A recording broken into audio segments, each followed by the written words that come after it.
Hello everyone. Um, Thanks for coming to today's stream. My bitrate is not looking all too hot. But whatever. So yeah, today is going to be Doki Doki Literature Club. Yes, discount Valentine's Day stream.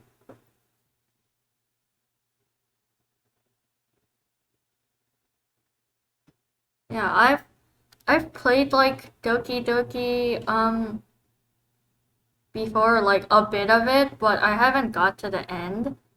I've seen like other people play it,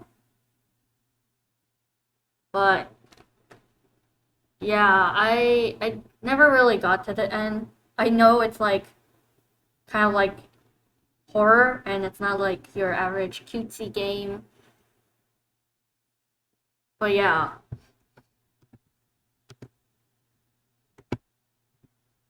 but I decided I should play it. It was either Doki Doki or Date with Death, and I chose Doki Doki because like I don't know. I just thought it was gonna be more fun to play.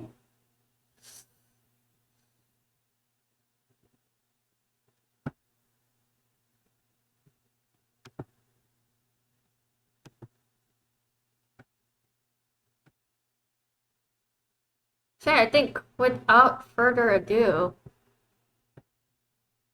let's just get into the game.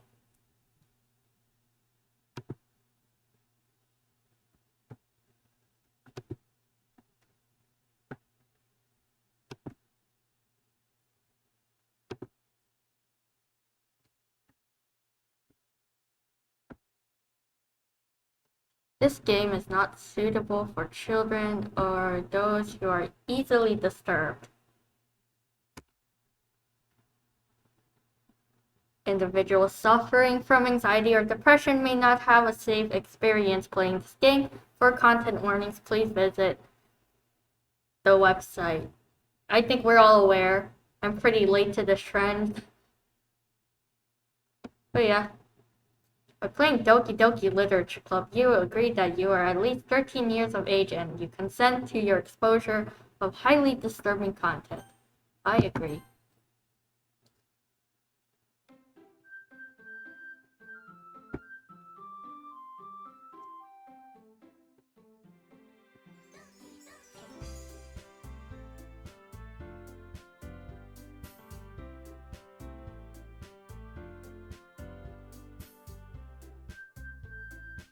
Okay, new game.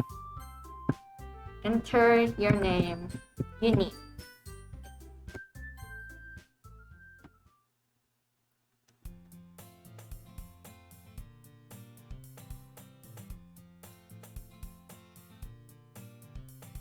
I don't know if I should like go full on and voice act or if I just go at this, but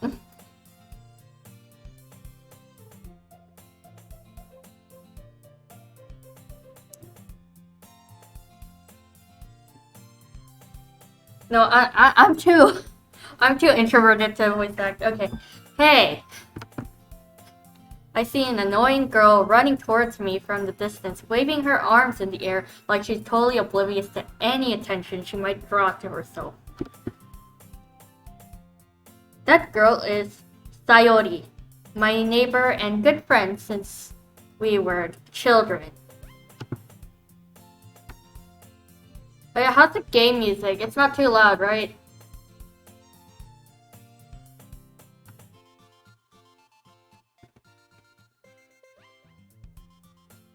You know, the kind of friend you'd never see yourself making today. But it just kind of works out because you've known each other for so long.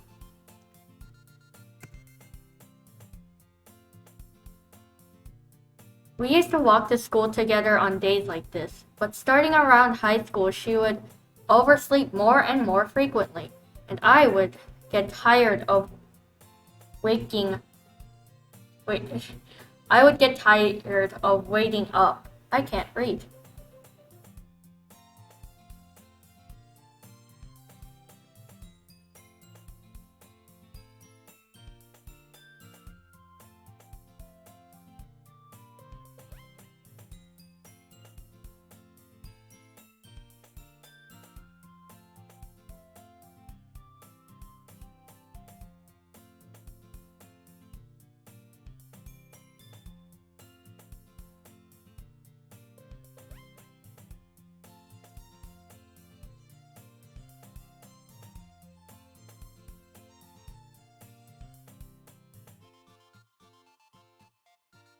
Oh yeah, sorry about that. Got a message. Okay, where were we? Yeah. But if she's going to chase after me like this, I almost feel better off running away. However, I just sigh and idle in front of the crosswalk and let Sayori catch up to me.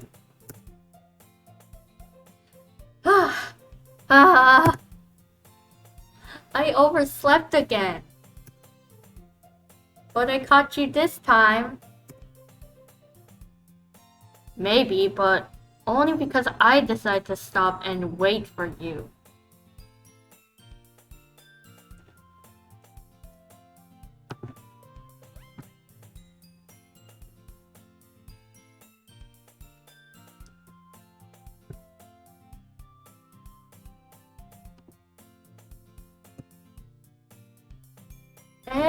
You say that like you were thinking about ignoring me. I would ignore her. Not gonna lie. That's mean, Yuri.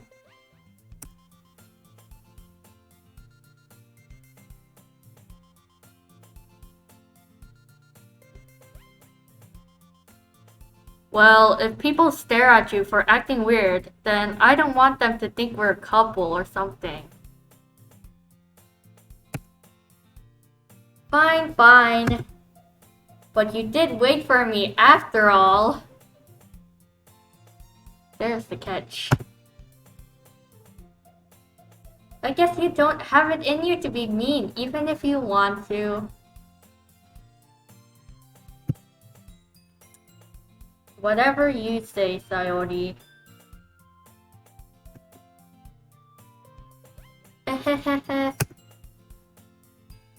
We cross the street together and make our way to school.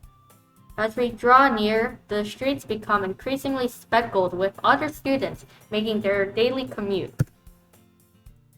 By the way, Yuri, have you decided on a club to join yet? A club? I told you already. I'm really not interested in joining any clubs. I haven't been looking either. That's not true. You told me you would join a club this year. Did I? I'm sure it's possible that I did in one of our many conversations where I dismissively go along with whatever she's going on about. Sayori likes to worry a little too much about me, when I'm perfectly content with getting by on the average while spending my free time on games and anime. Ain't that the truth?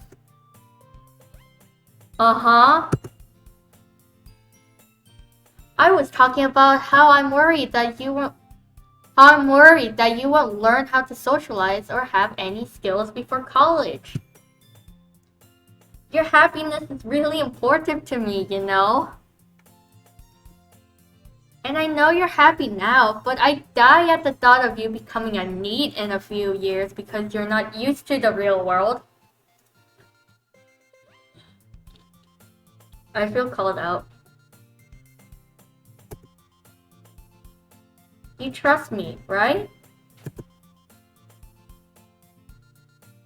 Don't make me keep worrying about you. Alright. I'll look at a few clubs if that makes you happy. If it makes you happy. No promises though. Will you at least promise me you'll try a little? Yeah, I guess I'll promise you for that. Yay! Why do I let myself get lectured by such a carefree girl? More than that, I'm surprised I even let myself relent to her. I guess seeing her worry so much about me makes me want to ease her mind at least a little bit, even if she does exaggerate everything inside of her head.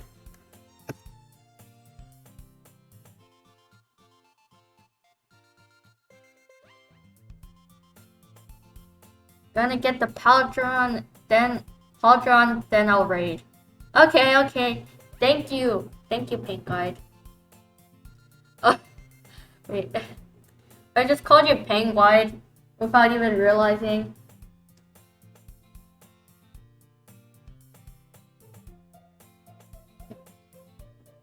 The school day is as ordinary as ever, and it's over before I know it. After I pack up my things, I stare blankly at the wall, looking for an ounce of motivation. Clubs. Sayori wants me to check out some clubs. I guess I have no choice but to start with the anime club. Never join your school anime club.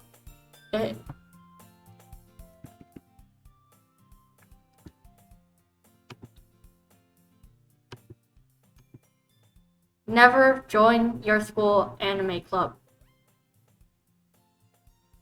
You'll regret it. Hello? Sayori? Sayori must have come into the classroom while I was spacing out. I look around and realize that I'm the only one left in the classroom. I thought I'd catch you coming out of the classroom, but I saw you just sitting here and spacing out, so I came in. Honestly, you're even worse than me sometimes. I'm impressed.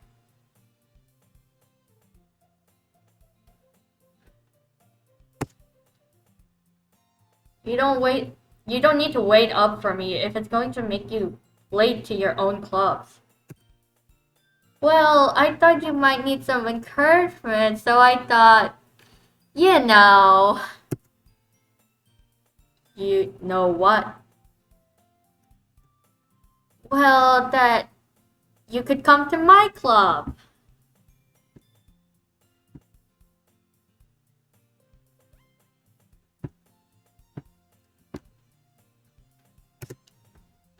Sayori. Yeah? There is no way I'm going to your club.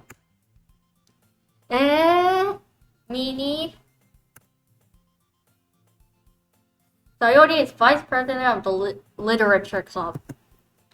Not that I was ever aware that she had any interest in literature. In fact, I'm 99% sure she only did it because she thought it would be fun to help start a new club. Since she was the first one to show interest after the one who proposed the club, she inherited the title Vice President. That said, my interest in literature is guaranteed to be even less.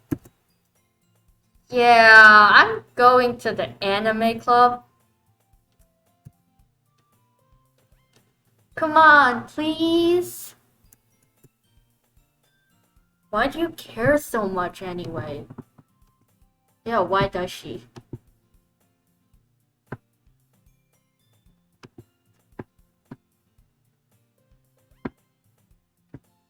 Well, I kind of told the club yesterday I would bring in a new member. Don't make promises you can't keep, girly. And Natsuki made cupcakes and everything.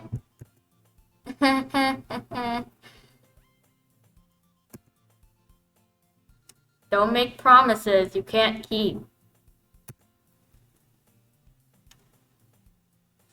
I can't tell if Sayori is really that much of an airhead or if she's so cunning as to have planned all of this out.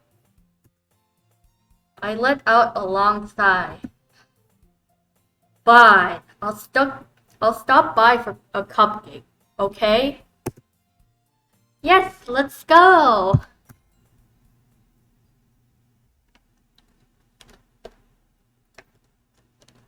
And thus, today marks the day I sold my soul for a cupcake. I can't read it. I dejectedly follow Sayori across the school and upstairs, a section of the school I rarely visit, being generally used for third-year classes and activities. Sayori, full of energy, swings open the classroom door. Everyone, the new member is here. I told you, don't call me a new member. I glance around the room. Welcome to the Literature Club. It's a pleasure to meet. It's a pleasure meeting you. Sayori always says nice things about you. Seriously? You brought a boy? Way to kill the atmosphere. Ah, Yuri, what a nice surprise. Welcome to the club. All words escape me in this situation. This club is full of incredibly cute girls. What are you looking at? If you want to say something, say it. Sorry. Natsuki.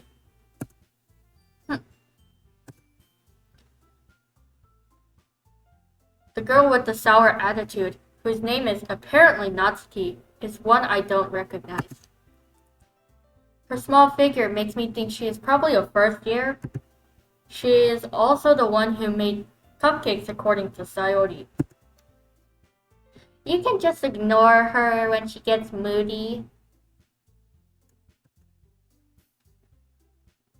Sayori says that quietly into my ears and turns back towards the other girls. Anyway, this is Natsuki, always full of energy. And this is Yuri, the smartest in the club. Don't say things like that. Yuri, who appears comparably more mature and timid, seems to have a hard time keeping up with people like Sayori and Natsuki. Well, it's nice to meet both of you. And it sounds like you already know Monica. Is that right? That's right. It's great to see you again, Yuni. Monica smiles sweetly. We do know each other. Well, we rarely talked, but we were in the same class last year. Monica was probably the most popular girl in class. Smart, beautiful, athletic. Basically completely out of my league. So having her smile at me so genuinely feels a little... You too, Monica. Come, sit down, Yuni.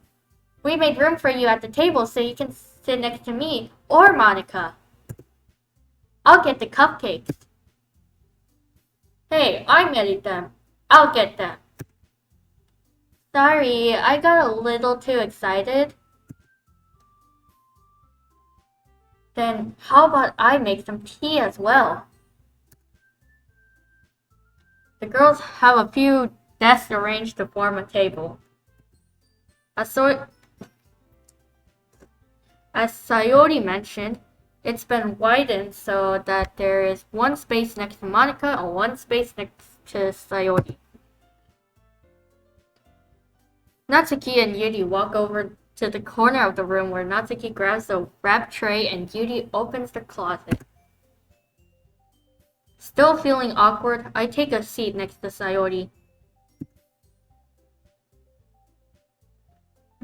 Natsuki proudly marches back to the table, tray in hand. Okay, are you ready? Ta-da! Whoa!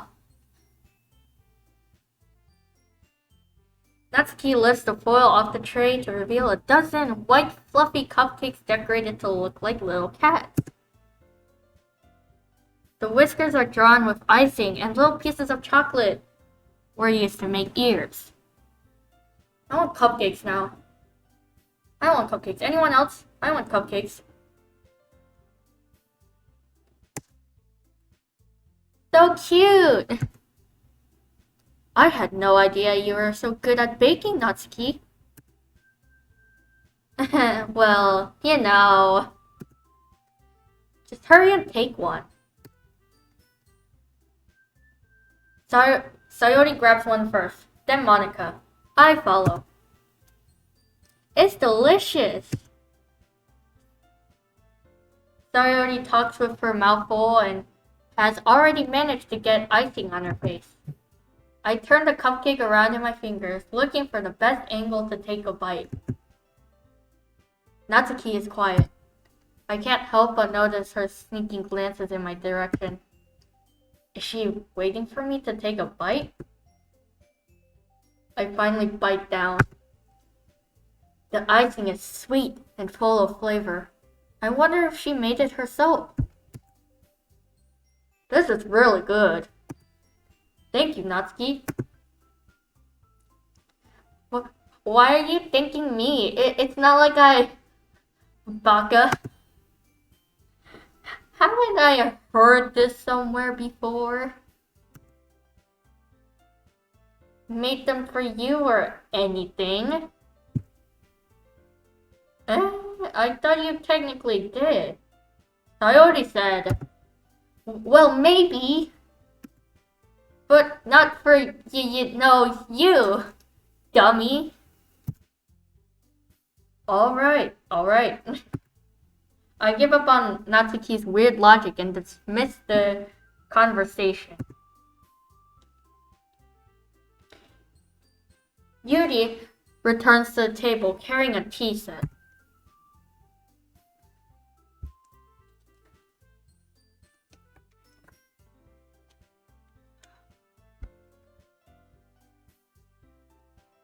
She carefully places a teacup in front of each of us before setting down the teapot next to the cupcake tray.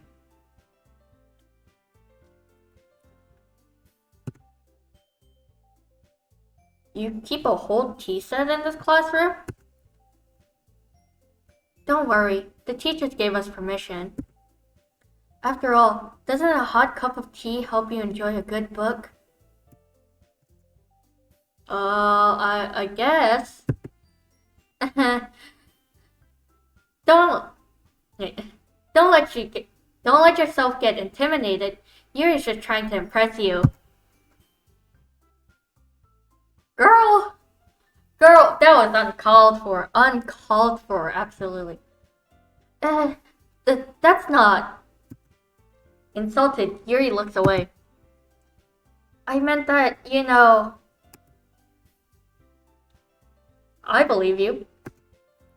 Well, tea and reading might not be a pastime for me, but I at least enjoy tea. I'm glad. Yuri faintly smiles to herself in relief. Monica raises an eyebrow, then smiles at me. So, what made you consider the literature club?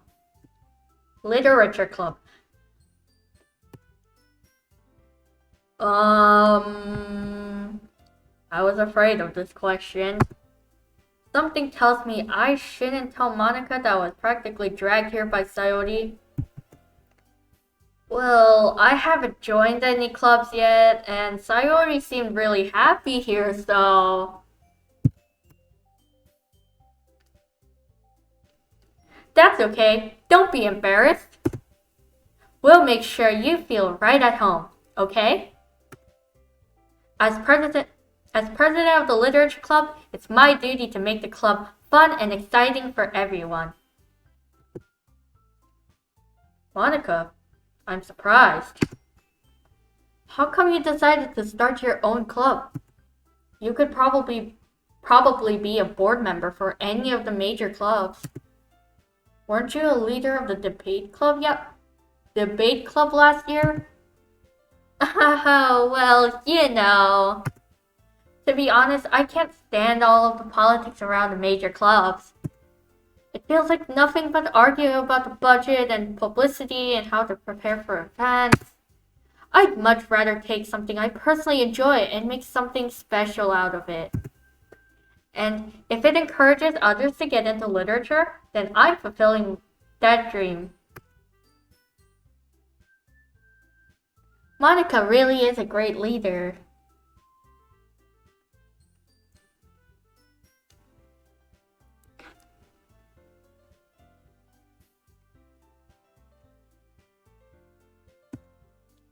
Yuri also nods in agreement.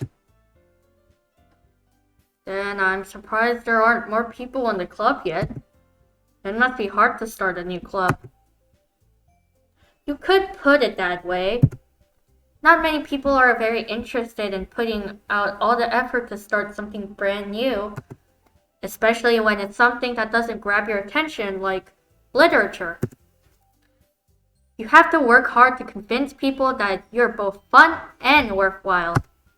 But it makes school events like the festival that much more important. I'm confident that we can all really grow this club before we graduate. Right, everyone? Yeah! We'll do our best. You know it.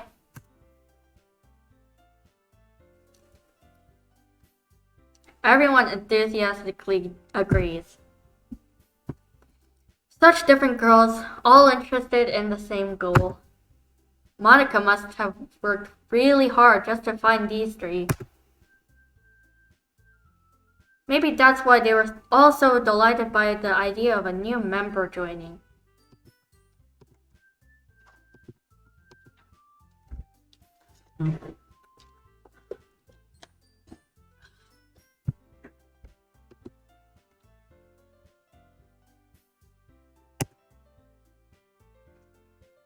Though I still don't really know if I can keep up with their level of enthusiasm about literature.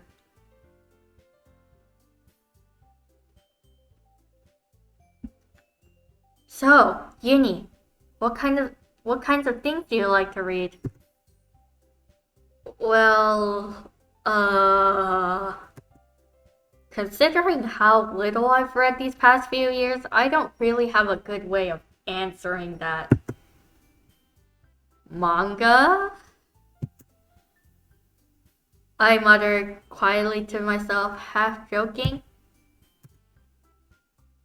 Natsuki's head suddenly perks up.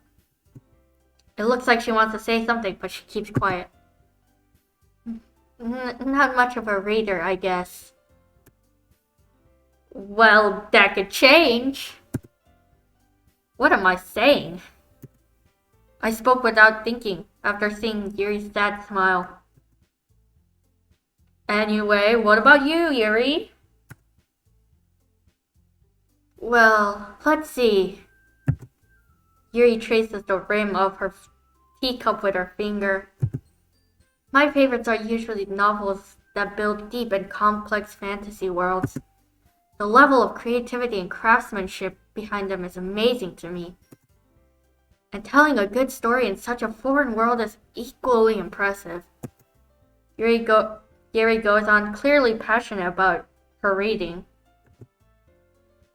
She seems so reserved and timid since the moment I walked in, but it's obvious by the way her eyes light up that she finds her comfort in the world of books, not people. But, I like a lot of things. Stories with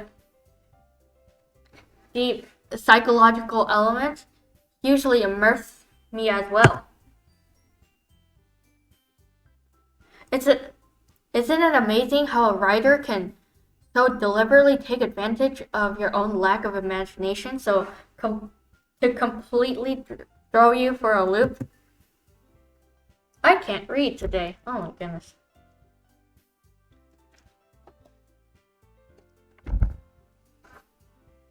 Anyway, I've been reading a lot of horror lately.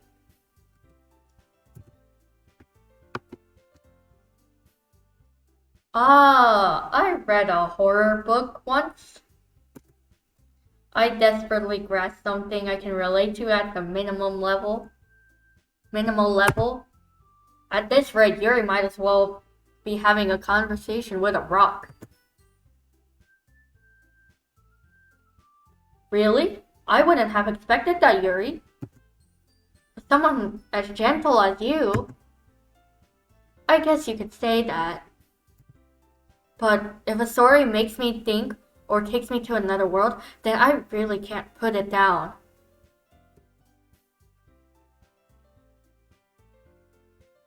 Surreal horror is often very successful at changing the way you look at the real world, if only for a brief moment.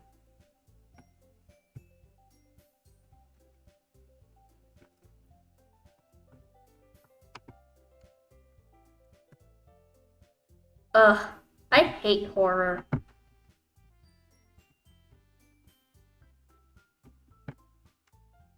Oh, why's that? Well, I just... Natsuki's eyes dart over to me for a split second. Never mind. That's right. You usually like to write about cute things, don't you, Natsuki? What? What gives you that idea?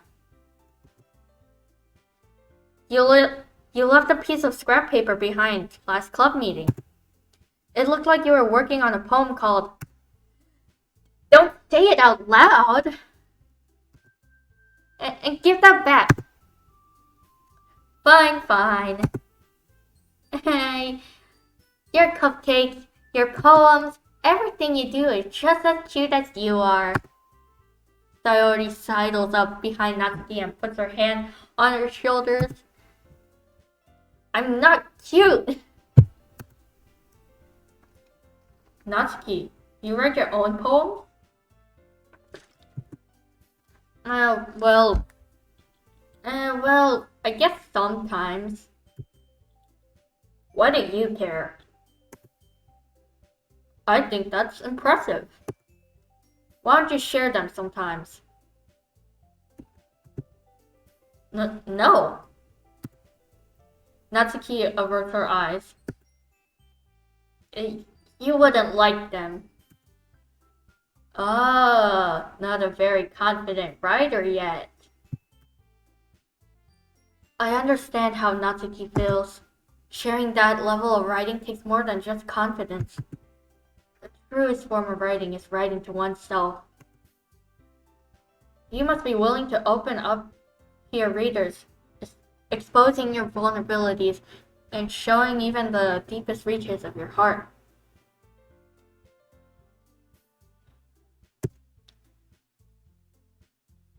Do you have writing experience too, Yuri? Maybe if you share some of your work, you can set an example and help Natsuki feel comfortable enough to share hers.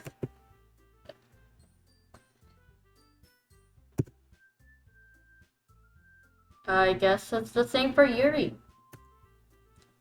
I want to read everyone's poem. We all sit in silence for a moment. Okay. I have an idea, everyone. Natsuki and Yuri look quizzically at Matka. Let's all go home and write a poem of our own. Then next time we meet, we'll all share them with each other. That way, everyone is even.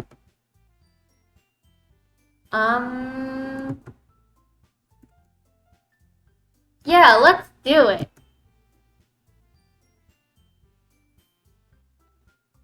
Plus, now that we have a new member, I think it will help us all get a little more comfortable with each other and strengthen the bond of the club. Okay, we have no out in this, don't we? We have no out in this club, don't we? That's tragic.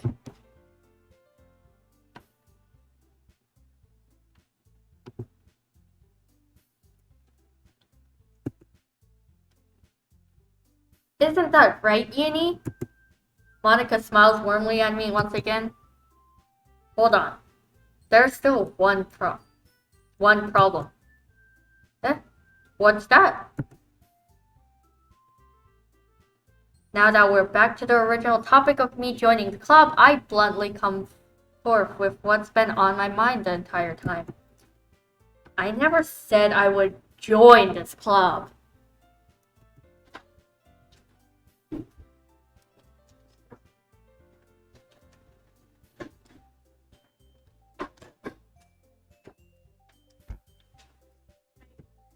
Coyote may have convinced me to stop by, but I never made any decision. I still have other clubs to look at, and I lose my train of thought. All four girls stare back at me with dejected eyes. But I'm sorry, I thought. Yuri, you all. I'm defenseless against these girls.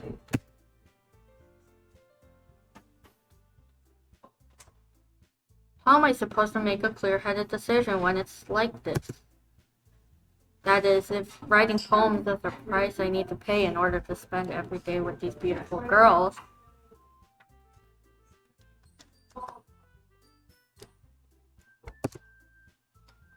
Right.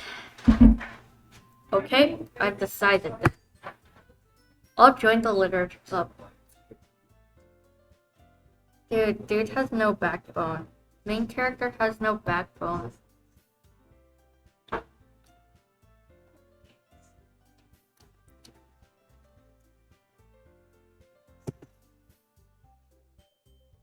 One by one, the girl's eyes light up.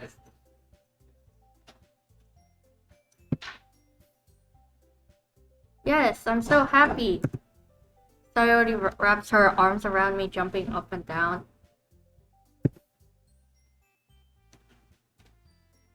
Hey! Really did scare me for a moment. If you really just came for the cupcakes, I would be super pissed. Then that makes it official. Welcome to the literature club. Thanks, I guess.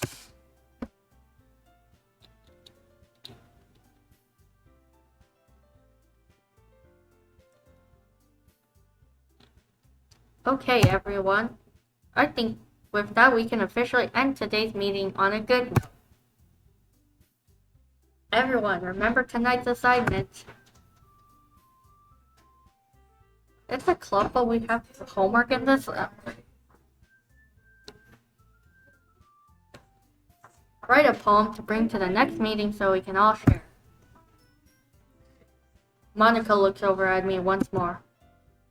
Yuri, I look forward to seeing how you express yourself.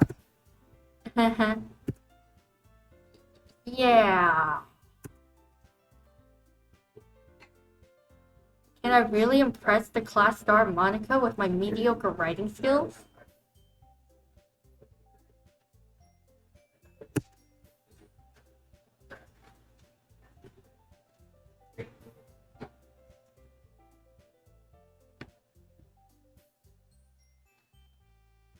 I already feel the anxiety welling up inside me.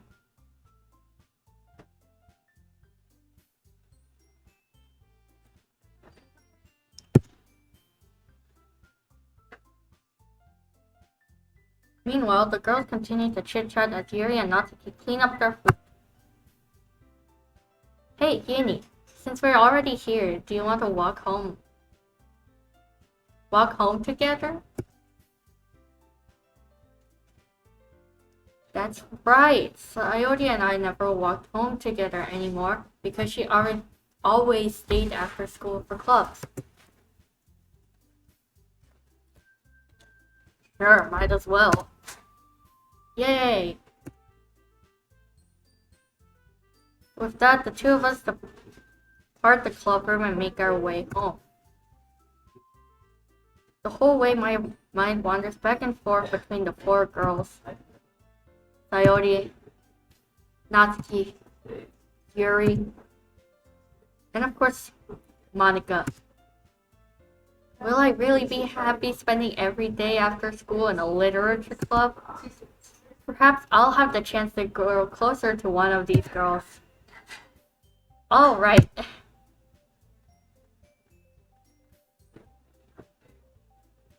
I'll just need to make the most of my circumstances, and I'm sure good fortune will find me. And I guess that starts with writing a poem tonight. Finally, gameplay. Okay. It's time to write a poem. Pick words you think your favorite club member will like. Something good might happen with whoever likes your poem the most. Okay, we're going for Yuri. She's obviously best girl out of all these three.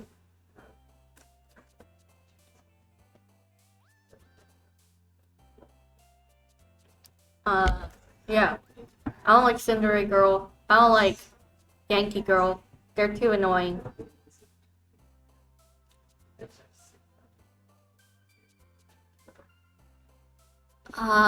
Entropy? Yes, okay. Starscape, Cage, Dream, Forgive, Candy, Pain, Universe, Patient, Long, Pocket. Universe? Yes, okay. Sensation, rain, cloud, uncontrollable, feather, skipping, holiday, hurt, skirt, flower, color. Sensation. Okay. Peace, comfort, spinning, infallible, intellectual, kitty, ladies, free, frightening, playground, infallible. Okay. Vertigo, fester, amazing, unrestrained, romance, hope, firework, broken, electricity, vanilla. Unrestrained? Okay. Graveyard, destiny, dance, hair, twirl, family, booth, sing, horror, promise. Destiny? Okay.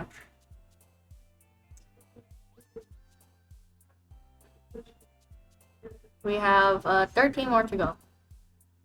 Journey, ribbon, music, bliss, hop, empty, valentine, explode, summer, bed. Bliss. Journey? Bliss. No. Nope. I clicked the wrong one. I should have went journey.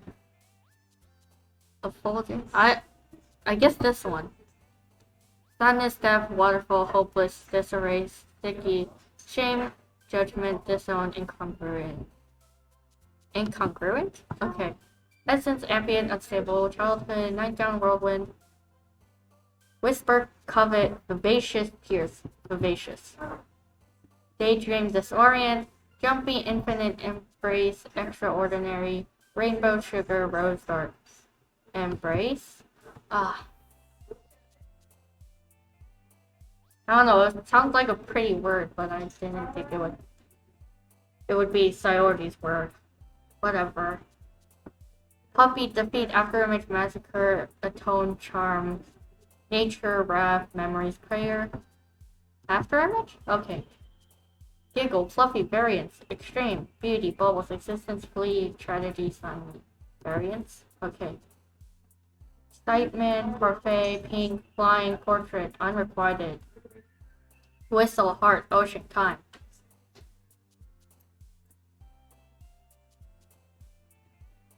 Unrequited? Huh? When was that Sayori's word? Okay. Insight, unending, cheeks, jump, eternity, wonderful, swimsuit. Philosophy, mystery, tenacious. Tenacious? Okay. Aura, passion, personal love, secretive, flag, melody, pouch, shopping, nibble.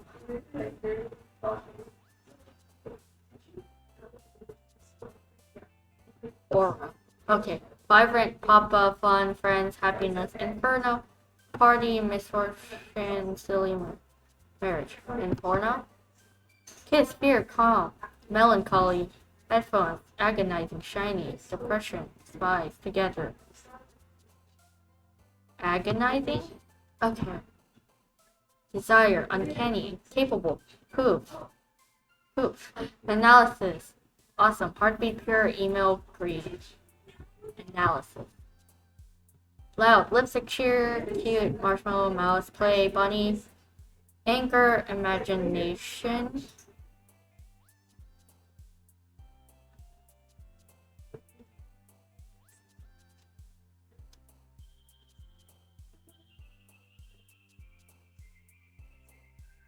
Imagination. Hopefully that's good enough. Or I'm gonna restart. Hi again, Yuri. Glad to see you didn't run away on us, haha. Nah, don't worry. This might be a little strange for me, but I at least keep my word. Well, I'm back at the literature club. I was the last to come in, so everyone else is already hanging up.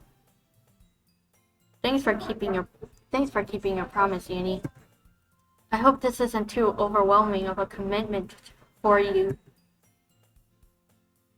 Making you dive headfirst into literature when you're not accustomed to it? Oh. Wait, got a message.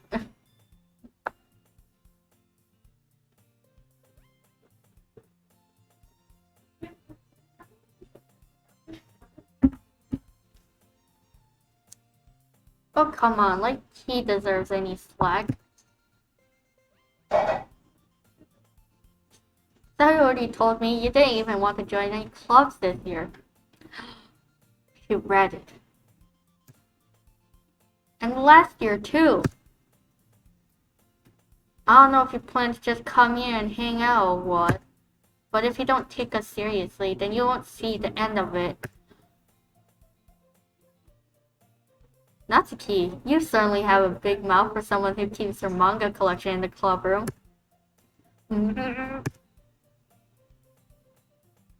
Natsuki finds herself stuck between saying Monica and manga. Manga's literature. Swiftly defeated, Natsuki plops back into her seat. Don't worry, guys. Uni always gives it his best as long as he's having fun. He helps me with busy work without even asking. Like cooking, cleaning my room. What am I, a housewife? How dependable. Sayori, that's because your room is so messy. It's distracting. And you almost set your house on fire once. Is that so? You two are really good friends, aren't you? I might be a little jealous. How come? You and Uni can become good friends too. Sayori?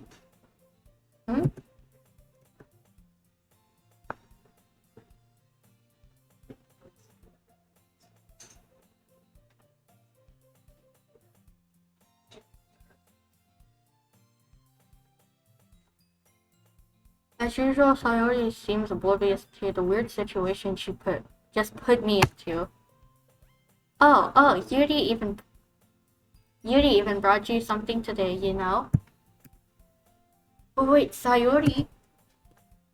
Huh? Me? Not really. Don't be shy.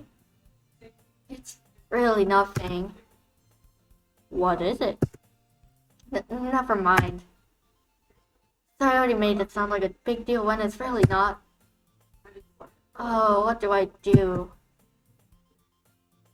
I'm sorry, Yuri. I wasn't thinking. When are you thinking? When is Sayori thinking?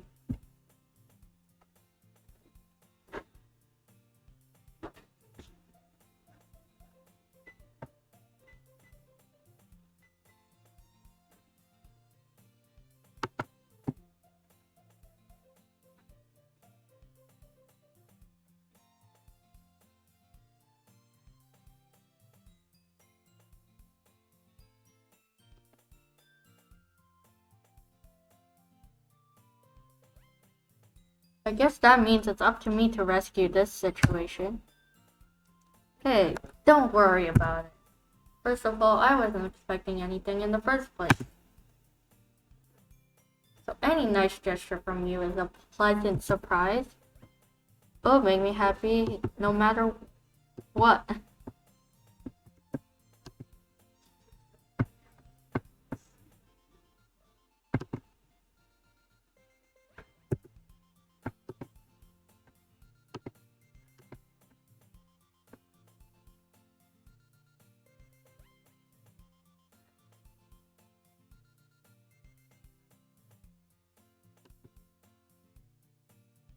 Is that so? Yeah, I won't make it a big deal if you don't want it to be. Alright. Well, here. Yuri reaches into her bag and pulls out a book. I didn't want you to feel left out, so I picked out a book that I thought you might enjoy. It's a short read, so it should keep your attention even if you don't easily read.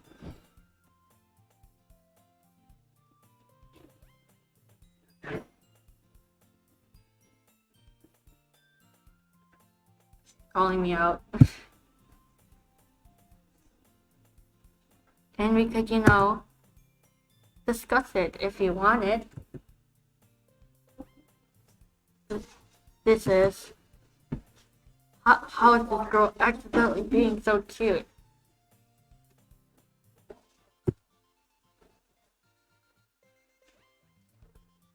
She even picked out a book she thinks I'll like despite me not reading much.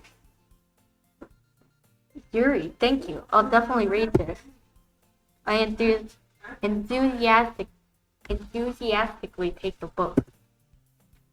Phew. Well, you can read it at your own pace. I look forward to hearing what you think. Now that everyone's settled in, I expected Monica to kick off some scheduled activities for the club. But that doesn't seem to be the case. Sayori and Monica are having a cheery conversation in the corner.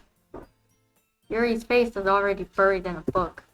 I can't help but notice her intense expression, like she was waiting for this chance. Meanwhile, Natsuki is rummaging around in the closet.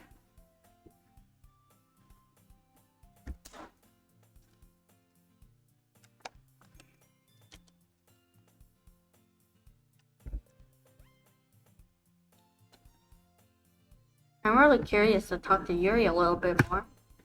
But at the same time, I would feel bad for distracting her from reading.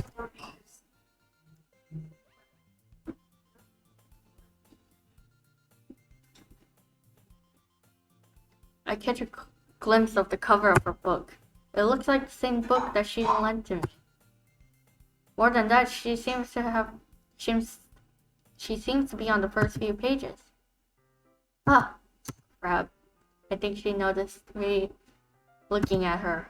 She sneaks another glance at me and our eyes meet for a split second. But that only makes her hide her face deeper in the book.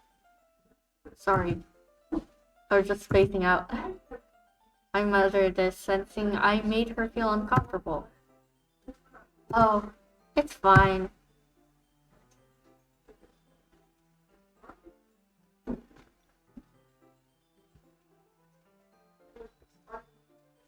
If I was focused, then I probably wouldn't have noticed in the first place.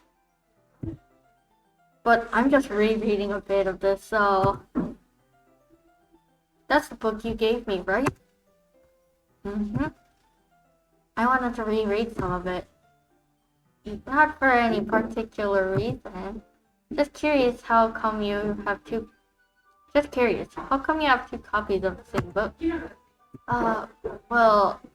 When I stopped at the bookstore yesterday... that's not what I meant. I mean... I just happened to buy two of them. Ah, I see.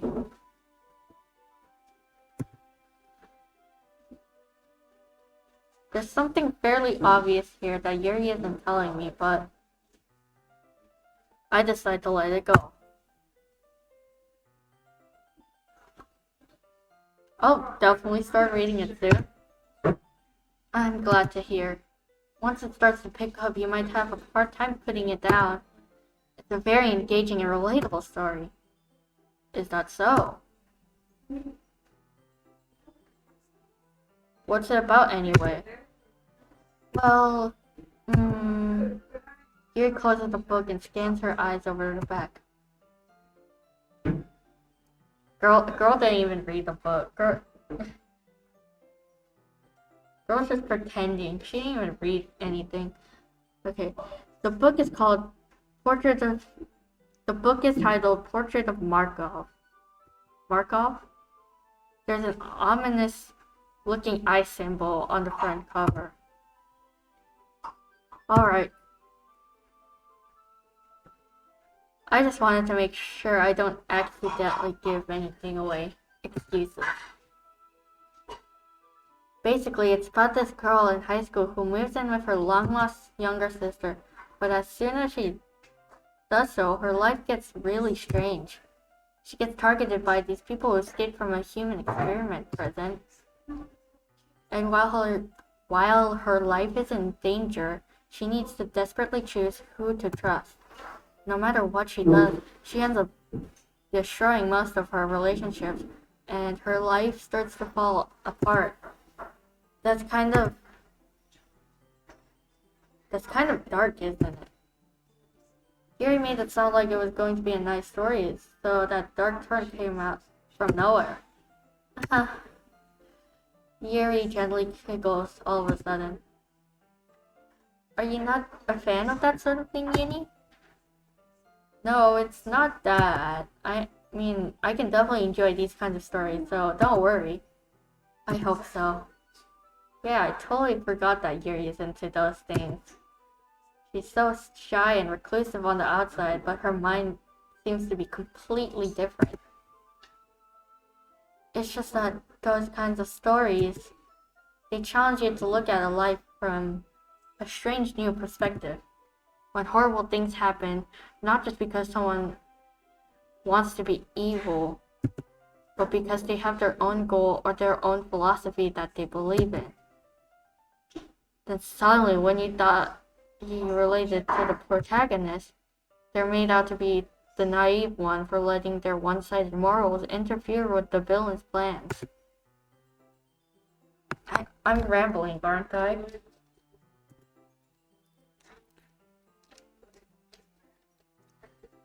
Not again.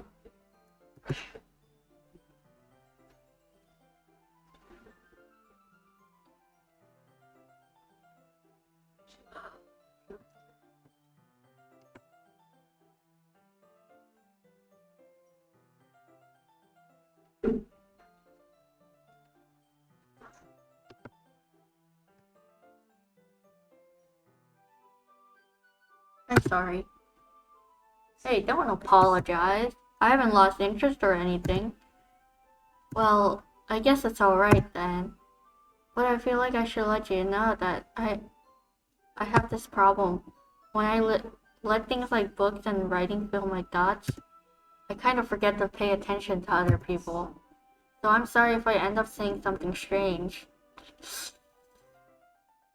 Foreboding. And please stop me if I start talking too much. I really don't think you need to worry. That just means you're passionate about reading. The least I can do is listen. It's a literature club after all. That's true. In fact, I might as well get started reading it, right? You don't have to. What are you saying? Just a moment ago you said you were looking forward to it.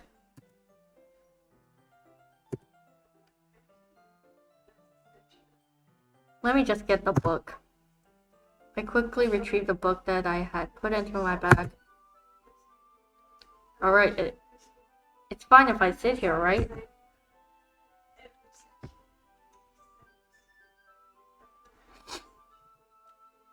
I slip into the seat next to Yuri's.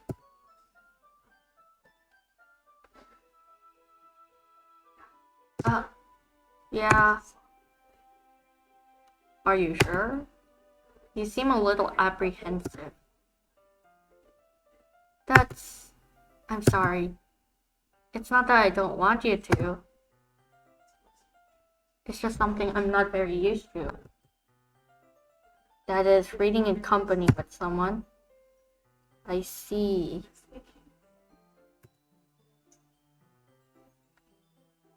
Well, just tell me if I end up distracting you or anything.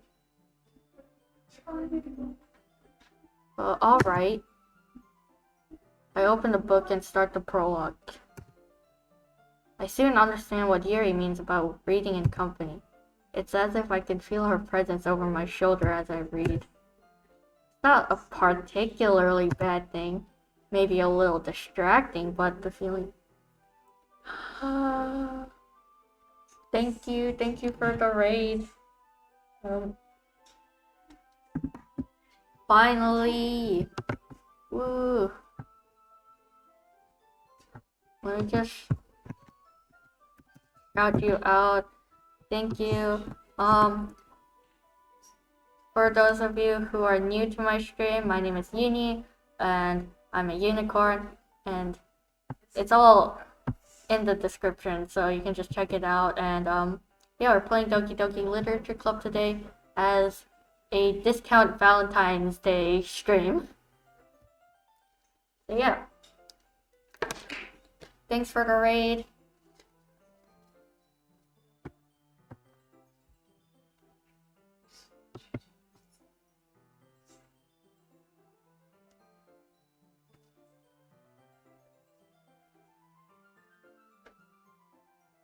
Maybe a little distracting, but the feeling is somewhat comforting.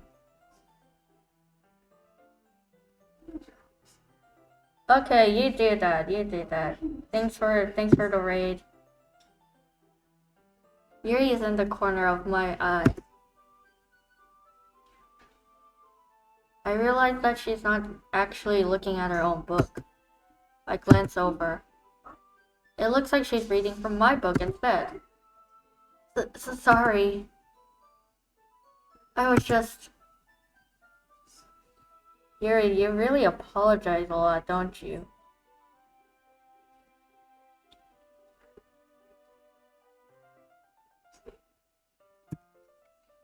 I do? I don't really mean to. Sorry, I mean... Here, this should work, right? I slide my desk until it's up against Yuri's, then hold my book more between the two of them.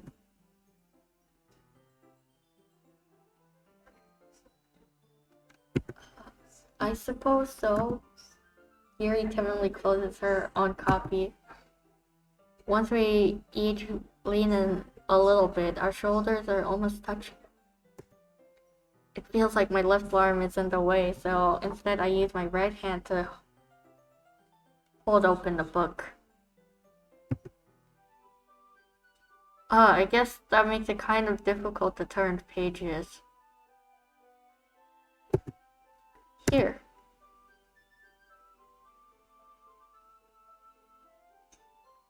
Yuri takes her left arm and holds the left side of the book between her thumb and forefinger. I do the same with my right arm on the right side of the book. That way, I turn a page and Yuri slides it under her thumb after it flips to her side.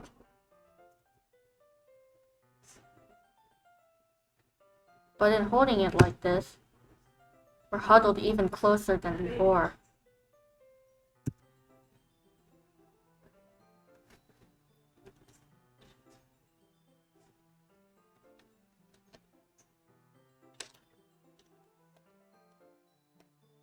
Actually kind of distracting me. It's as if I can feel the warmth of Yuri's face and she's in the corner of my vision. Are you ready? To turn the page? Sorry. I think I just got a bit distracted for a second. I glance over at Yuri's face again and our eyes meet. I don't know how I'll be able to keep up with her. That's okay. You're not as used to reading, right? Right?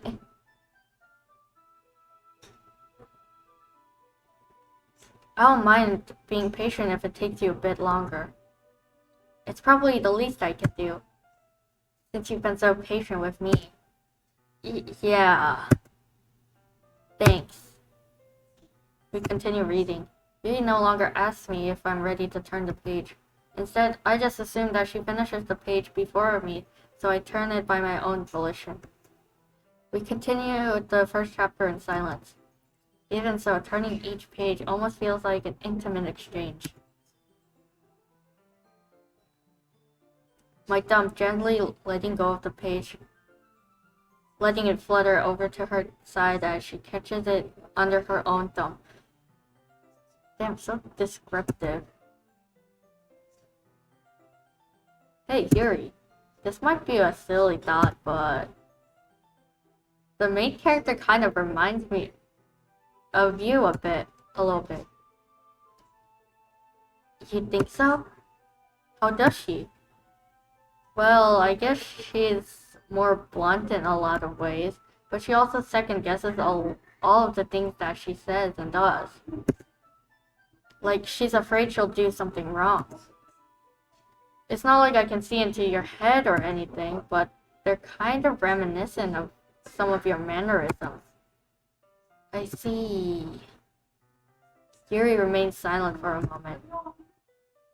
But, Uni, that's probably a terrible thing to have in common with her. That's so embarrassing that you think that. Oh wait, I didn't mean it in a bad way or anything. Sorry, I really didn't know you were self-conscious about that sort of thing. I guess I more meant that's kind of cute. Riz.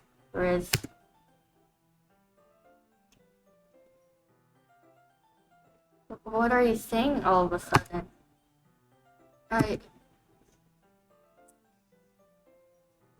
Of course Monica's cock-blocking us.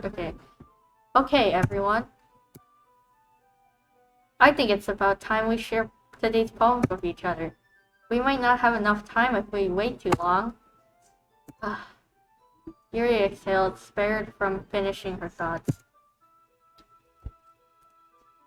Is that alright, Yuri? You look kind of down.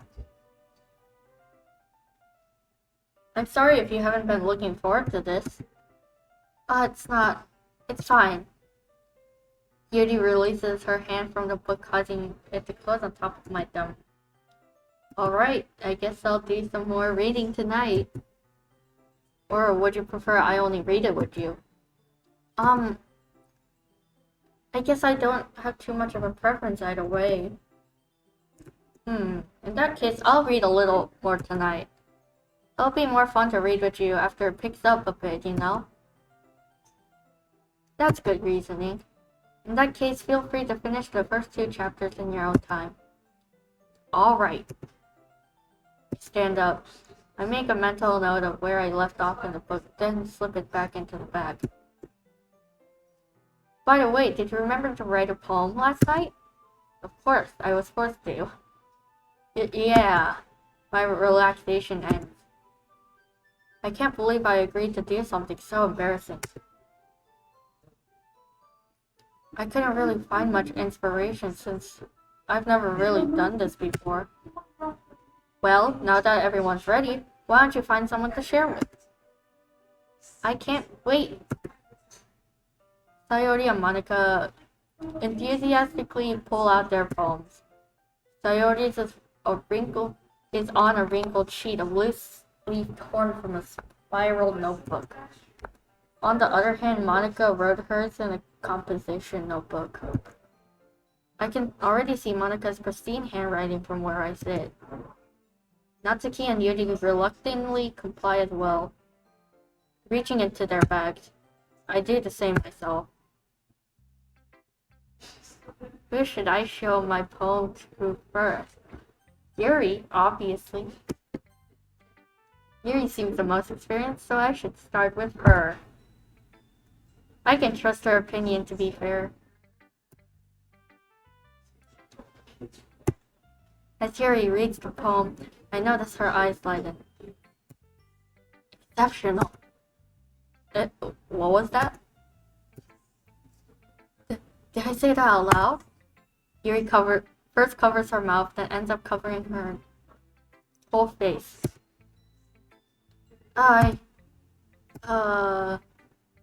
He's going to hate me. You really didn't do anything wrong, Yuri. That's... I guess you're right. What am I getting so nervous for? Best girl, must protect.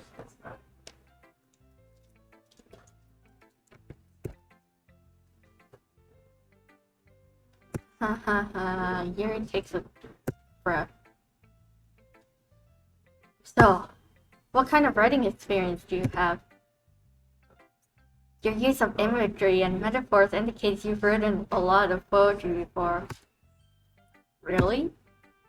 Wow, that's a huge compliment coming from you. This is actually my first time. Really? Yuri stares at me blankly, then looks at my poem again. Well, I know that. I just meant, Yuri trails off, unable to find any clues. She traces her fingers along the words in the poems as if she's breaking it down more thoroughly. Yeah, okay. This is the reason I was able to tell. Wait, she just said her writing was good and then she calls us noobs. What the... It's just that there are specific writing habits that are usually typical of new writers.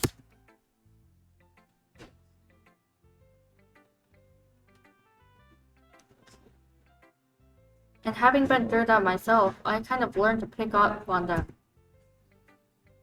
I think the most notable thing I recognize is that new writers is that they try to make their style very deliberate.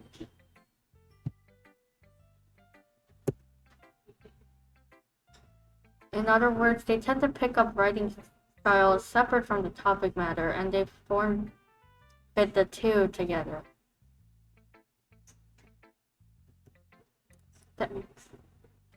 The end result is that both the style and the expressiveness are weakened.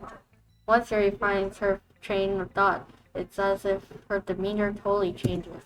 Her stammering is completely gone and she sounds like an expert. Of course, that's not something you can be blamed for. There are so many different skills and techniques that go into writing even a simple poem. This is all just hindsight bias.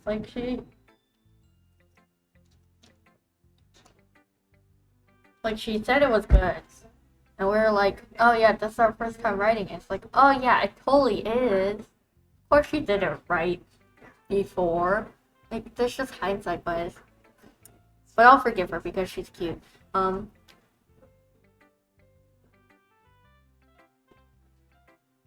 Not just finding them and building them, but getting them to work together is probably the most challenging part. It might take you some time, but it all comes with practice and learning by example and trying new things. I also hope that everyone else in the club gives you valuable feedback. Natsuki can be a little bit biased, though. Biased? How? Well, never mind. I shouldn't be talking about people like that. Sorry. It's fine. I'm not sure if Yuri is apologizing to herself, to me, or to Natsuki. Do you mind if I read your poem now? Please do. I'd love to share my thought process behind it. Yusta smiles dreamingly as if it's a rare opportunity for her. Which itself is kind of funny. After all, isn't this supposed to be a literature club? Click that. Ghost under the light. The tendrils of my hair illuminate beneath the amber glow. Bathing. It must be this one. The last remaining street light is to have withstood the test of time. The last yet to be replaced by the sickening blue-green hue of the future. I bathe, calm. It calms breathing air of the present, but living in the past.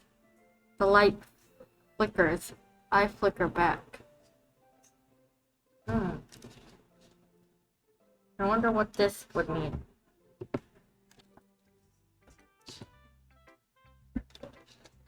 I'm sorry, I have such terrible handwriting. Oh my gosh. What? I wasn't thinking that at all. But it took you a long time to read. Well, I just don't read scripts very often.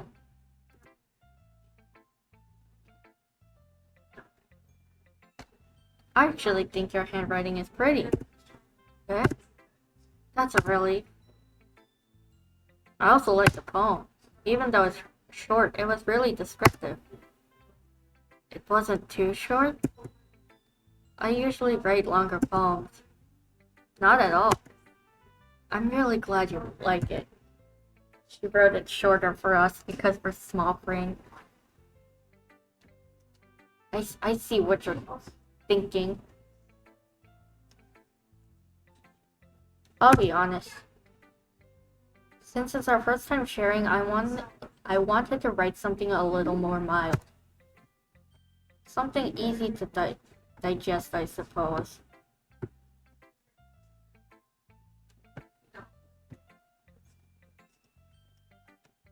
Are you into ghost Yuri?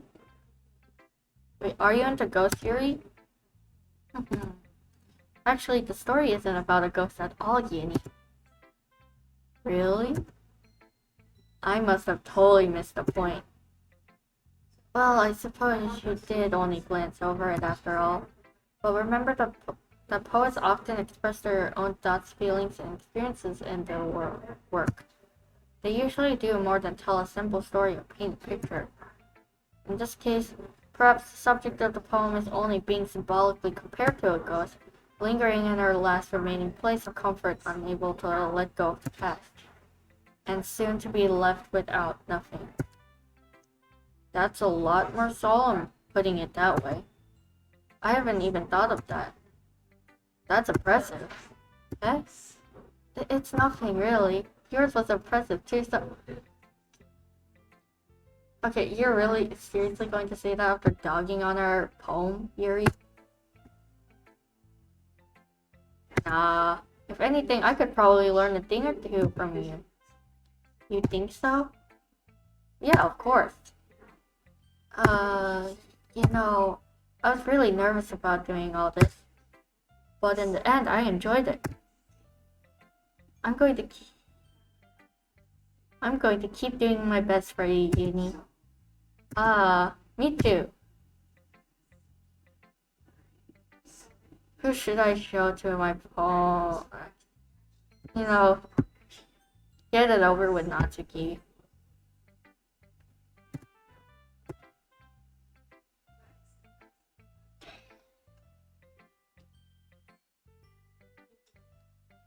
I hate her. Uni, if you're not going to take this club seriously, then go home. What? Harsh. What, you expect me to believe that you actually put effort into this? Do you think I'm stupid? Yes. I'm not a writer. Maybe it's not very good, but yeah, I did put in effort. We all start somewhere, right? If you're still proud of the first poem you ever wrote, then I'd like to read it.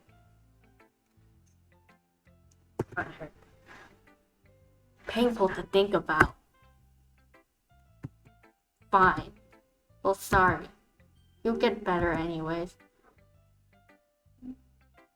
I'd tell you what to improve, but you're better off just trying again. Fair enough. Well, to each their own, I guess. Anyway, I guess I gotta share mine now. Knowing you, you'll probably think it's stupid. Eagles can fly, monkeys can climb, crickets can leap, horses can race, owls can see, cheetahs can run, eagles can fly, people can try, but that's about it. Okay. Yeah. I told you that you weren't going to like it. I like it. What? Just be honest. I am. Why are you so convinced that I wouldn't like it? Well, because everyone in high school thinks that writing has to be all sophisticated and stuff, so people don't even take my writing seriously. But isn't the point of poems for people to express themselves? Your writing style wouldn't make your message any less valid. Yes, exactly.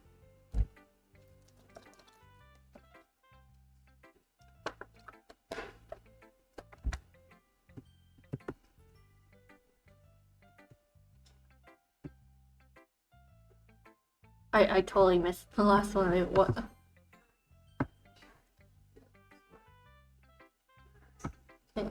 I like when it's easy to read, but it hits you hard. Okay. Like in this poem, seeing everyone around you do great things can be really disheartening. So I decided to write about it. Yeah, I understand. But the other nice thing about simple writing is that it puts more weight on the wordplay. Like I set up for a rhyme at the end, but then made it fall flat on purpose. It helps brings out the feeling in the last line. So you did. I guess more went into it. I guess more went into it than I realized. That's what it means to be a pro. I'm glad you learned something. Didn't expect that from the youngest one here, did you? Yeah, guess not. I decided to humor her with the last comment. I don't really care how old everyone is, but if Natsuki is feeling proud, then I won't take that away from her. Ship Sayori. We'll save Monica for last. This is a good poem, Yuni. Are you sure it's your first time? Of course. It's not that good. Am I the kind of guy who would be writing poems in his spare time? I guess you're right. But that's why it impressed me. Well, to be honest, I was afraid that you wouldn't do it seriously. Or that you wouldn't write one at all. I'm really happy just that you wrote one. It just reminds me of how you're really a part of the club now. They really have a choice.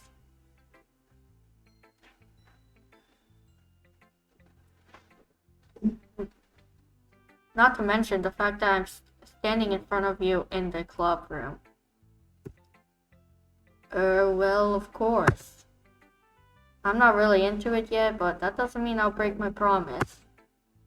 See, it's like I said before, Yuni. Deep down, you're not selfish at all, you know. Trying new things like this for other people, it's definitely not for you. That's something only really good people do. Thanks, Sayori. I'm not sure if Sayori sees the full picture of my motives here. Then again, I can't deny that she's part of the reason I joined. Knowing how much this means to her and all. Yeah. And I'm gonna make sure you have lots of fun here, okay?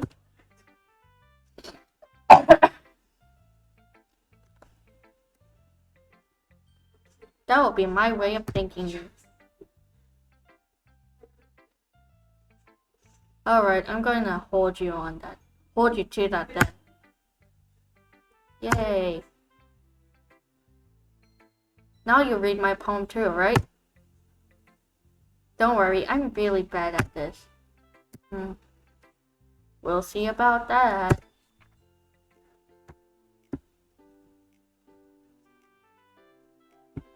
Dear sunshine, the way you glow through my blinds in the morning, it makes me feel like you miss me. Kissing my forehead to help me out of bed, making me rub the sleepy from my eyes. You best know the sunshine is not waking this girl up. Are you asking me to come out and play? Are you trusting me to wish away a rainy day? I look above, the sky is blue. It's a secret, but I trust you too. If it wasn't for you, I could sleep forever, but I'm not mad. I want breakfast. Don't we all?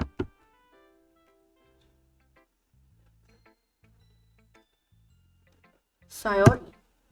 This is just a guess, but did you wait until this morning to write this? No, just a little bit. You can't answer just a little bit to a yes or no question. I forgot to do it last night. Well, at least that makes me feel a little bit better about myself. Don't be mean. I still tried my best. Ah, yeah. I didn't mean to say that was a bad poem. It just came out nice, or how should I put it? It sounds just like you. Really? Yeah. Especially that last line. I made eggs and toast. Even though you were late to school. It's bad to skip breakfast. I get all cranky. Well, I guess there's no point in arguing.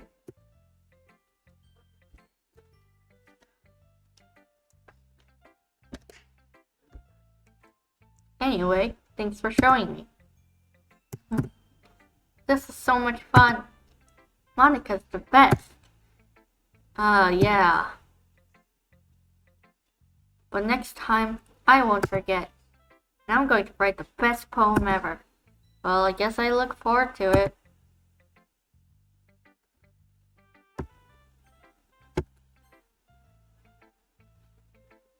Hi, Yuri. Having a good time so far? Yeah. Good. Glad to hear it. By the way, since you're new and everything, if you ever have any suggestions for the club, like new activities or things we can do better, I'm always listening. Don't be afraid to bring things up, okay? Alright, I'll keep that in mind. Of course I'll be afraid to bring things up. I'm much better off just going with the flow until I'm more settled in. Anyway, want to share your poem with me? It's kind of embarrassing, but I guess I have to. Don't worry, Yuri. We're all a little embarrassed today, you know. You don't seem too embarrassed, Monica. But it's that sort of barrier that we will all learn to get past soon. Yeah, that's true.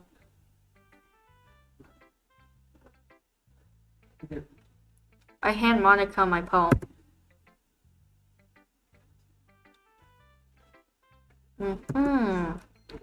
Great job, Yuri.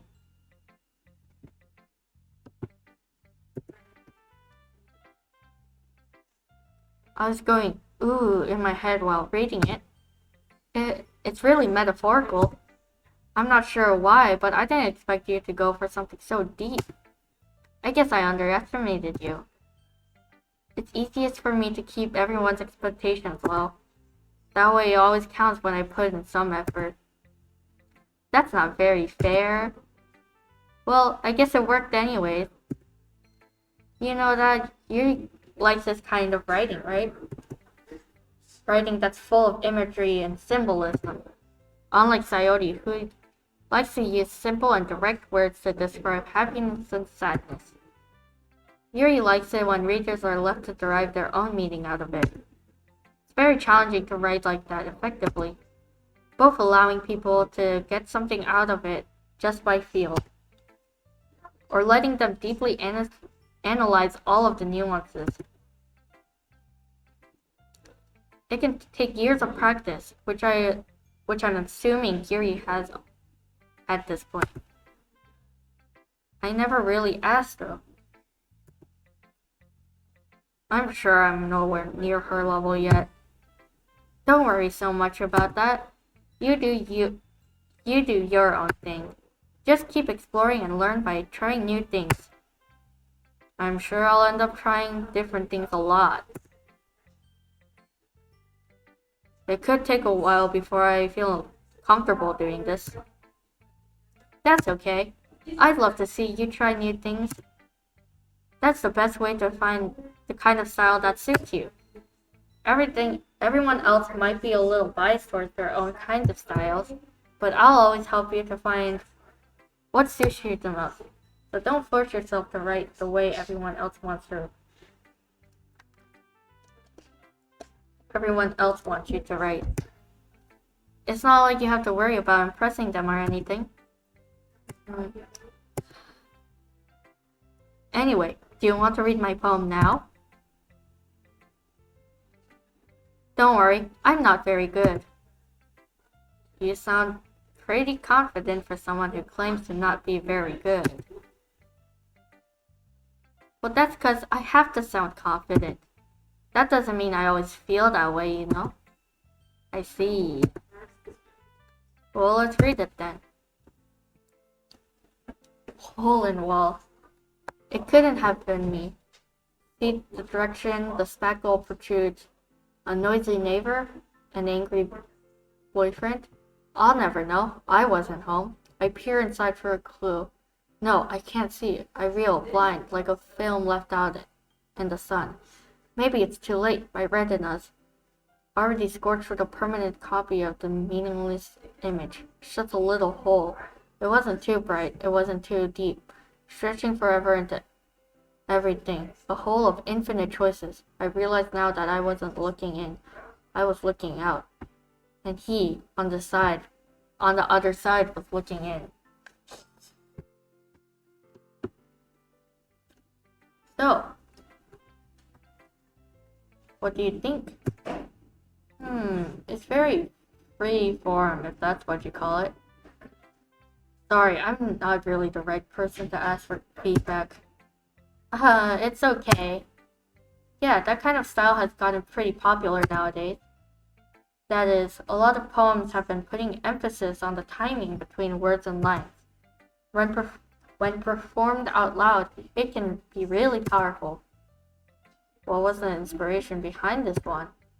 Well, I'm not sure if I know how to put it.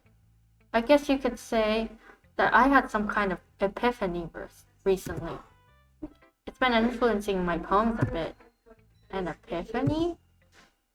Yeah, something like that. I'm kind of nervous to talk about deep stuff like that because it's kind of coming on strongly.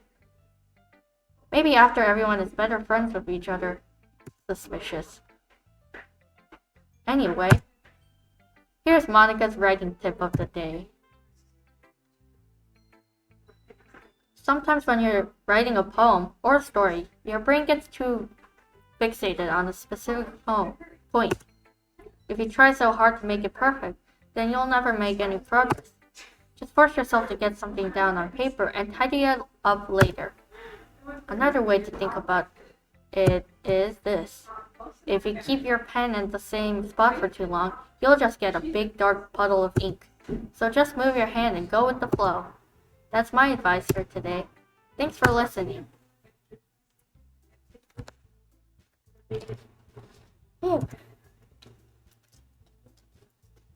I guess that's everyone. I glanced around the room. That was a little more stressful than I anticipated. It's as if everyone is judging me for my mediocre writing abilities. Even if they're just being nice, there's no way my poems can stand up to theirs. This is a literature club after all. I sigh. I guess that's what I ended up getting myself into. Across the room, Sayori and Monica are happily chatting. My eyes land on Yuri and Natsuki. They gingerly exchange sheets of paper, sharing their respective poems.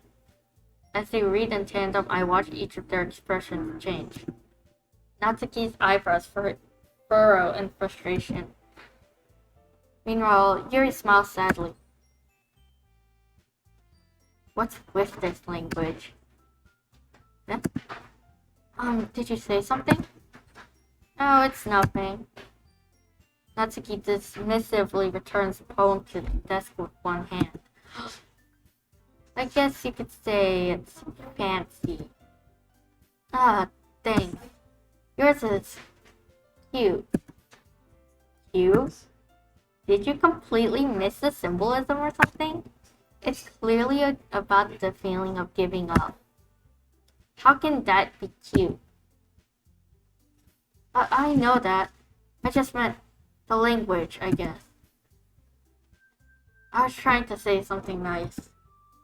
You mean you have to try that hard to come up with something nice to say? Thanks, but it really didn't come out nice at all.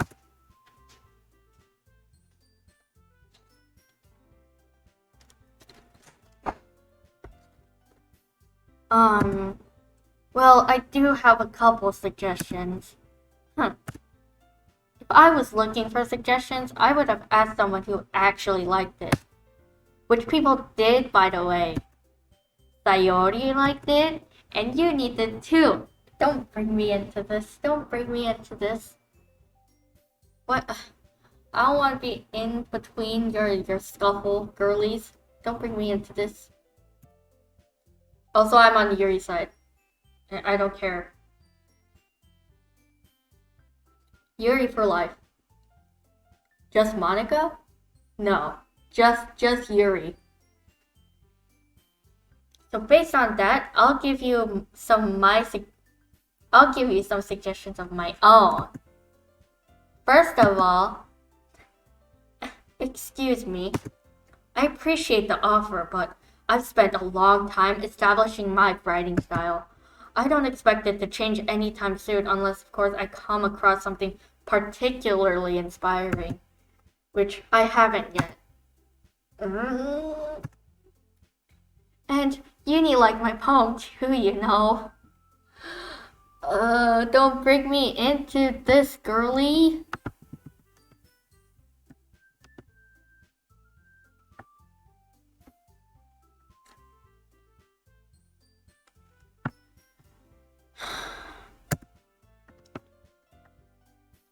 He even told me he was impressed by it. Natsuki suddenly stands up. Oh, I didn't realize you were so invested in trying to impress our new member Yuri. That's not what you're just... Yuri stands up as well. Maybe you're just jealous that Uni appreciates my advice more than he appreciates yours. Hold up. You're putting words in my mouth. Girlie's putting words in my mouth that I've never said.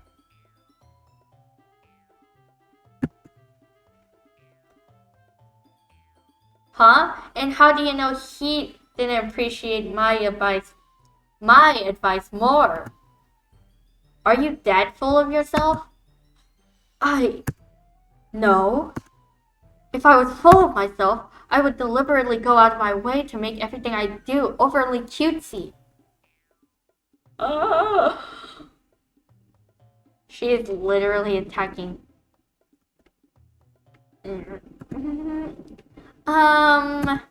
Is everyone okay? Well, you know what? I wasn't the one whose boobs magically grew size bigger as soon as Uni started showing up. Why the breasticles have been mentioned? Why? What? Natsuki! Natsuki, that's a little... Doesn't involve you. I don't like fighting, guys. Suddenly both girls turn towards me as if they just noticed I was standing there. Uni, she's just trying to make me look bad. That's not true. She started it. If she could get over herself and learn to appreciate that simple writing is more effective, then this wouldn't have happened in the first place. What's the point of making your poems all convoluted for no reason? The meaning shouldn't jump out The meaning should jump out at the reader, not force them to have to figure it out. That I kind of agree with. After taking AP Literature, I agree with that. But I guess something about like prettiness of the words. I guess I don't know. Help me explain that to her, Uni. But wait, there's a reason we have so many deep and expressive words in our language. It's the only way to convey complex feelings and meaning the most effectively. Avoiding them is not only unnecessarily limiting yourself, it's also a waste. You understand that, right, Uni? Well... How did I get dragged into this in the first place? I know, right? What? It's not like I know anything about writing, but whomever I agree with, they'll probably think more highly of me. So of course that's going to be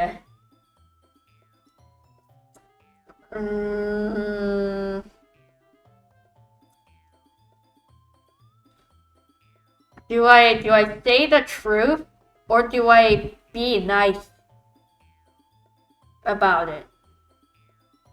Because I want to say the truth, but I don't know, being nice about it also sounds like a good option.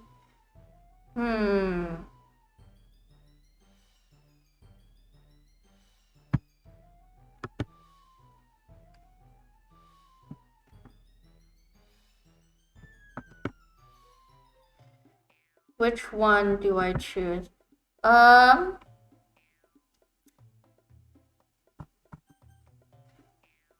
telling the truth. I don't care. Yuri. Natsuki. You're right that I liked your poem. See? Wait. That's not an excuse for you to be so mean. Says the actually mean one. Okay. You shouldn't pick a fight just because someone's opinion is different. That's not what happened at all. Yuri wouldn't even take my poem seriously. I understand. Yuri. You're a seriously talented writer. It's no secret that I was impressed. Well, that's... But here's the thing. No matter how simple or refined someone's writing style is, they're still putting feelings into it, and it becomes something really personal. Okay, so... Either way, it's the nice route. Okay.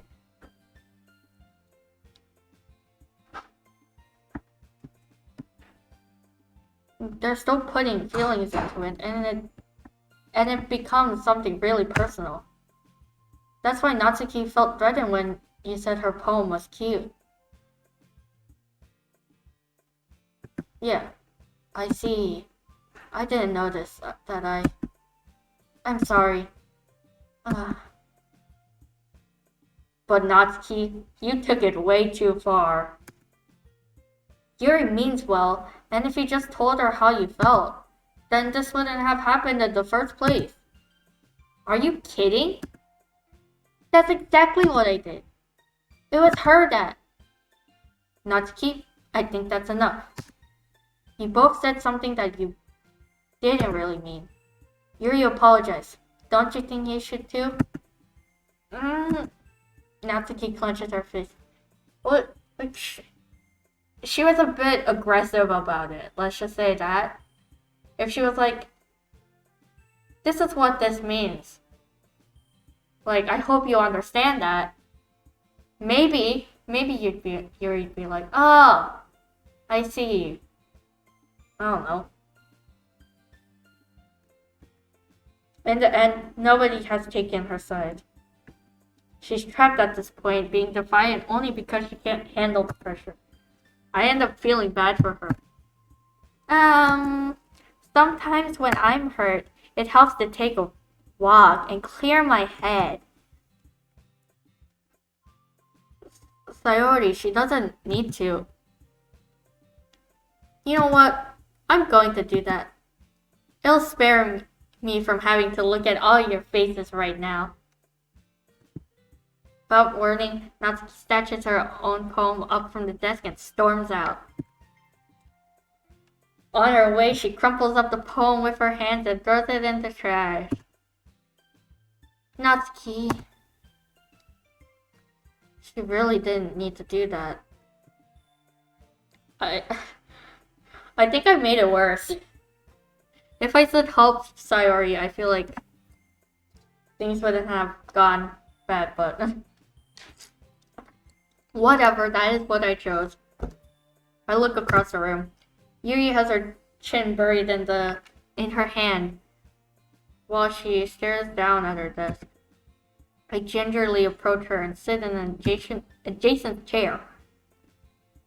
Ugh. Everything alright?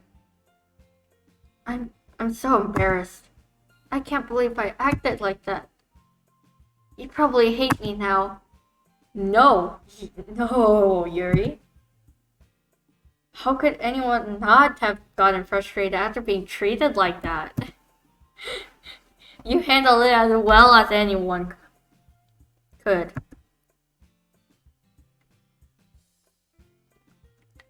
I don't think any less of you. Well, alright, I believe you. Thanks, Uni. You're too kind.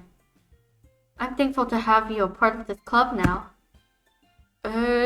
It's nothing. One more thing. The one thing that Natsuki said about, oh, I would never do anything so shameful. So, what thing did Natsuki say? Well, never mind that. I'm going to go make some tea. Good idea. Make enough for more than one person, okay? Yeah.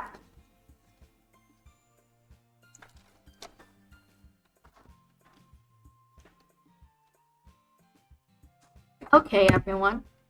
It's just about time for us to leave. How did you all feel about sharing poems? It was a lot of fun. Well, I'd say it was worth it. It was alright. Well, mostly. Uni, how about you? Yeah, I'd say the same. It was a neat thing to talk about with everyone. Awesome. In that case, we'll do the same thing tomorrow. And maybe you learn something from your friends too. So your poems will turn out even better. I think to myself, I did learn a little more about the kinds of poems everyone likes. With any luck, that means I can at least do a better job impressing those I want to impress. I nod to myself with newfound determination. Uni, ready to walk home? Sure, let's go. Sayori beams at me. It truly has been a while since Sayori and I have spent this much time together. I can't really say I'm not enjoying it either. Sayori, about what happened earlier? What do you mean? You know, between Yuri and Natsuki? Does that kind of thing happen often? No. That's really the first time I've seen them fight like that. I promise they're both wonderful people. You don't hate them, do you? No, I don't hate them. I just wanted your opinion, that's all. I can see why they... I can see why they'd make good friends with you. Yeah. You know, Uni, it's nice that I get to spend time with you in the club. But I think seeing you get along with everyone is what makes me the happiest. And I think everyone really likes you too. That's... Every day is going to be so much fun.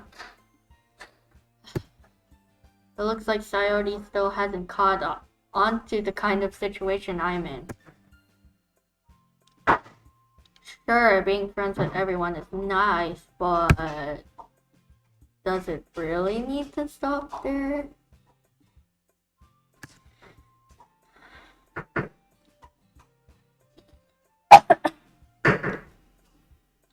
We'll just have to see what the future holds, Sayori. I pat Sayori on the shoulder. I said that more to myself than to her, but it's easy to use Sayori as an internal monologue sometimes. Okay. Yeah.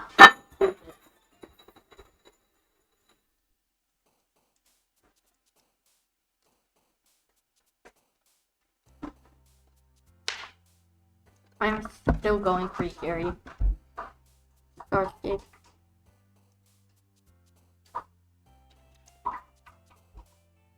Passion?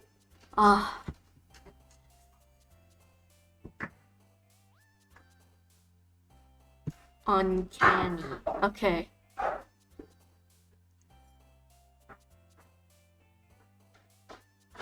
Vitality. Incongruent. Unrequited. Tenacious. Judgment. Ambient.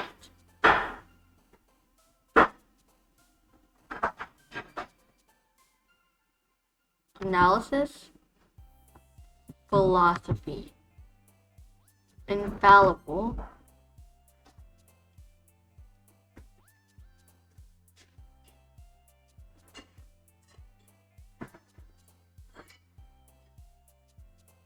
Adventure? Oh.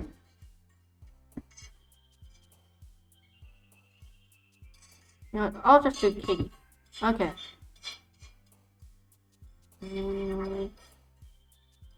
Incapable.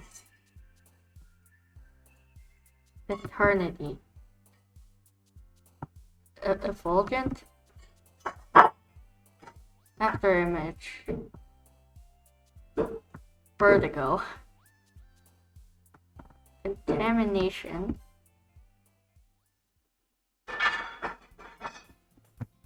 Another day passes and it's time for the club meeting already.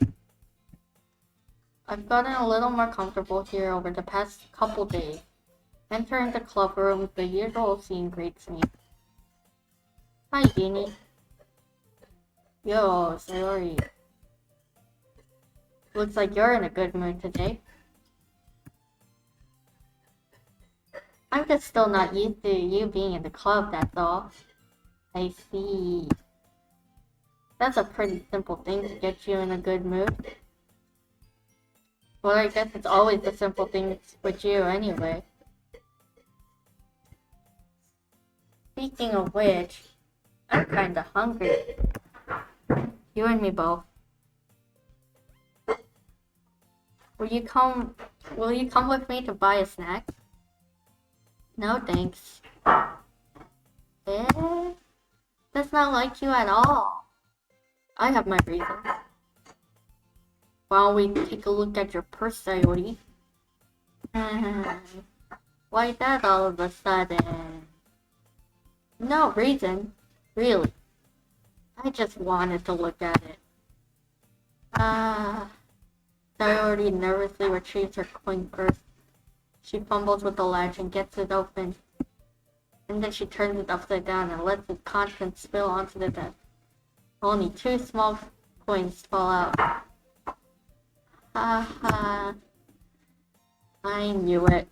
I can see right through you, Sayori. That's not fair. How did you even know? It's simple. If you had enough money in the first place, you would have bought a snack before coming to the club room. So either you're not hungry and wanted an excuse to take a walk, Or you just plan to conveniently forget that you spent all your money so that I would lend you some. But there's one more thing. You're always hungry. And so, that only leaves one option. I give up. Don't make me feel guilty. If you feel guilty, that means you deserve to feel guilty. Yuri suddenly giggles. Yeah. I didn't notice that she was listening in. Her face is in her book as always. I wasn't listening or anything. It was just something in my book. Yuri, tell Uni to let me borrow some money. Really? After all that?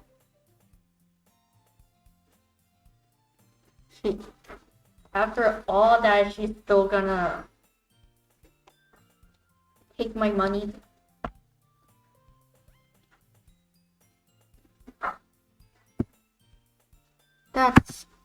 Don't get me involved like that, Sayori. If you got me involved in your argument yesterday. These girls. You know, maybe I should have screamed something else.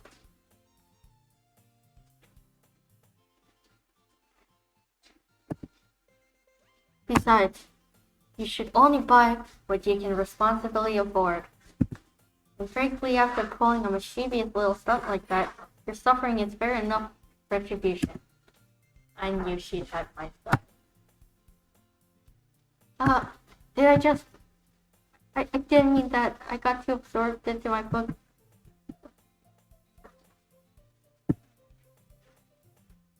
I really like it when you speak your mind, Yuri. It doesn't happen much, but it's a fun side of you.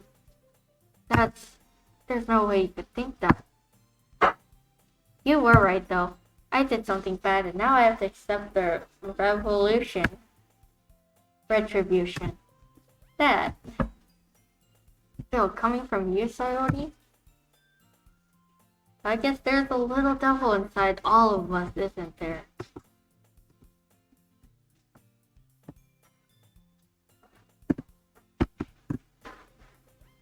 Don't let her fool you. Sayori knows exactly what she's doing. After all, she told you guys she was bringing me to the club before she even told me. But you wouldn't have come if it weren't for the cupcake. So I had to trick Natsuki into making them. Come on, give me more credit than that, Sayori.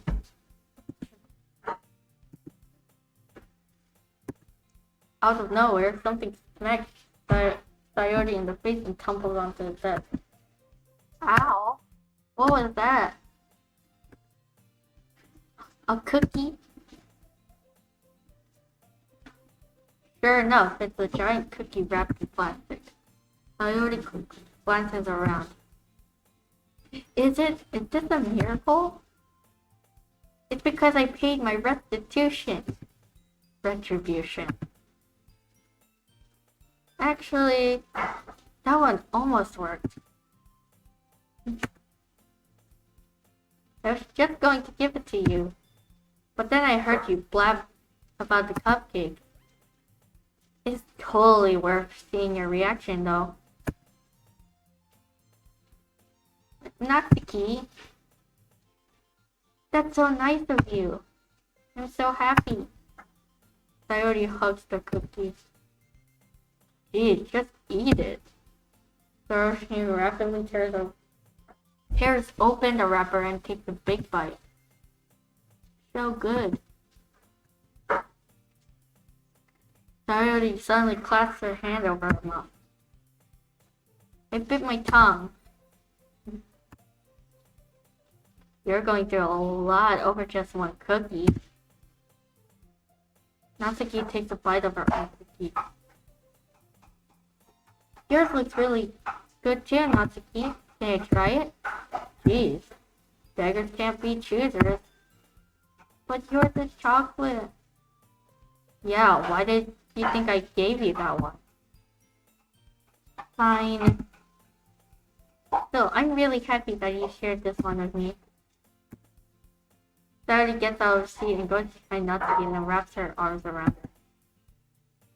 Ah, jeez. I get it.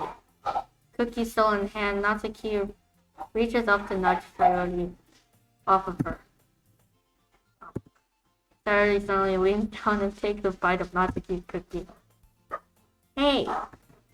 Did you seriously just do that? Mouthful, Sayori trots away to safety.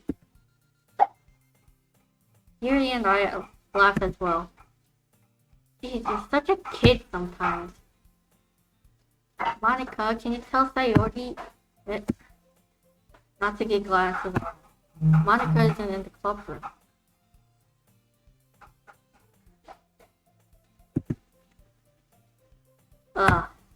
Where's Monica anyway? Good question. Have any of you heard anything about her being late today? Not me. Yeah, I haven't either. That's a bit unusual. I hope she's okay. Of course she's okay. She probably just had something to do today. She's pretty popular after all. You don't think she has a...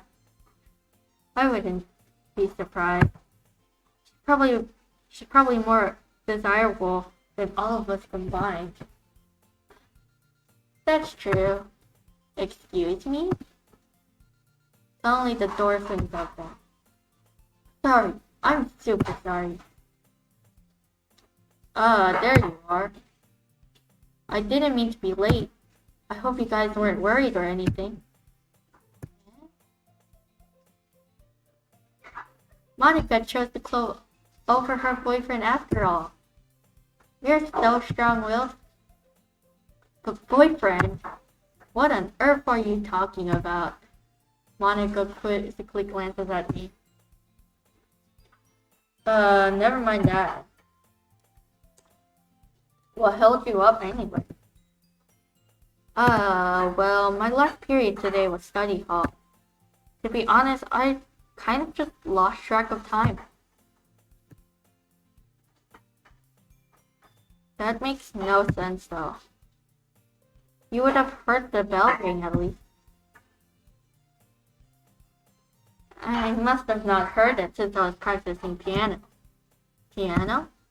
I wasn't aware you played music at all. Well, Monica. I don't really. I kind of just started recently. I've always wanted to learn piano. That's so cool. You should play something for us, Monica. Monica looks at me. Maybe once I get a little bit better, I will. Yay! That sounds cool. I'd also look forward to it. Is that so? In that case, I won't let you down, Yuri. Monica smiles sweetly. I didn't mean to any pressure or anything like that. Don't worry. I've been practicing a whole lot recently, and I'd really love the chance to share what I've learned. I see. In that case, best of luck. Thanks.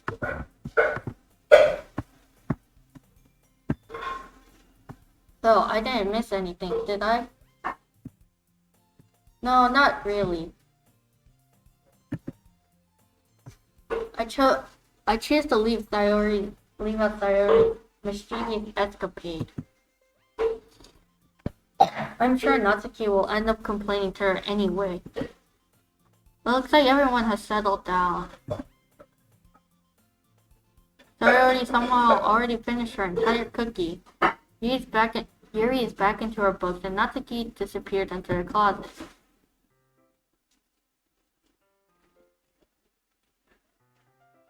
Hey Yuri. Eh? Ah. I suddenly noticed that Yuri is reading a different book from the one we've been reading together. Sorry, I didn't mean to interrupt. Ah, no. I was kind of just waiting for you. If that's the case, why don't we go ahead and get started? Yes, let's. Actually, I have a request. Do you mind if I make some tea first? Not at all. Thanks very much.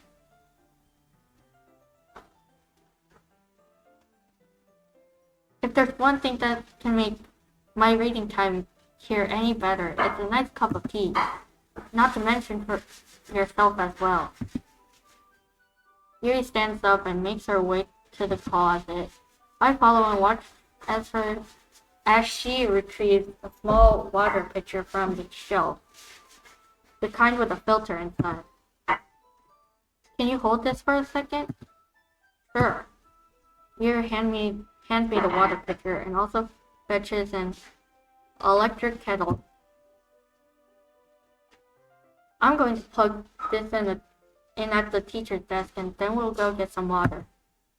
She walks past me and settles the kettle down on the teacher's desk.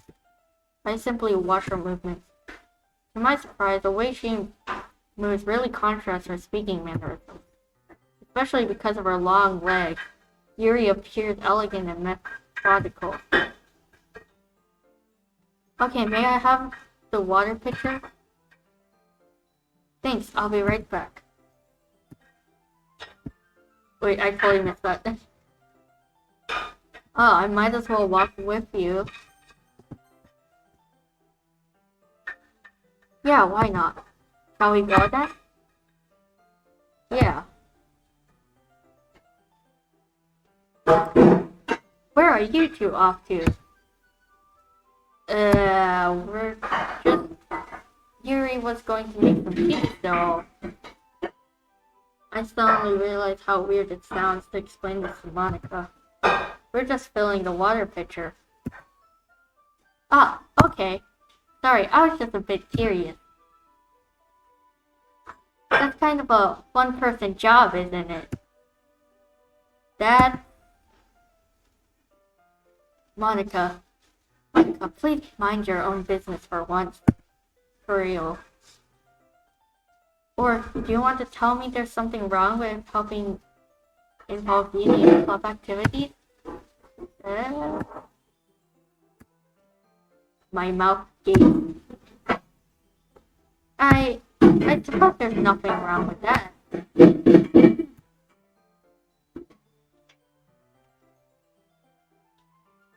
Then let's go, Yuri.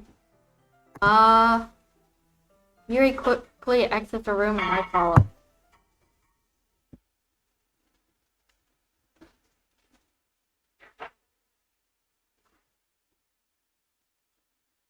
Once in the hallway, she suddenly puts her forehead against the wall.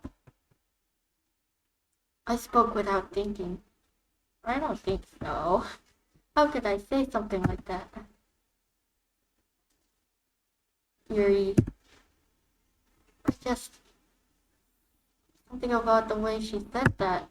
It made me feel so irritated. What's wrong with her? No, Yuri. I think you did the right thing. I wasn't expecting it, but it's also not right for Monica. Oh, hey, Jim. How's the book reading going? Yeah, it's going well.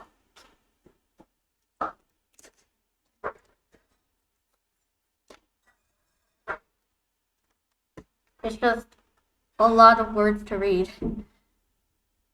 But yeah, thanks for hopping in.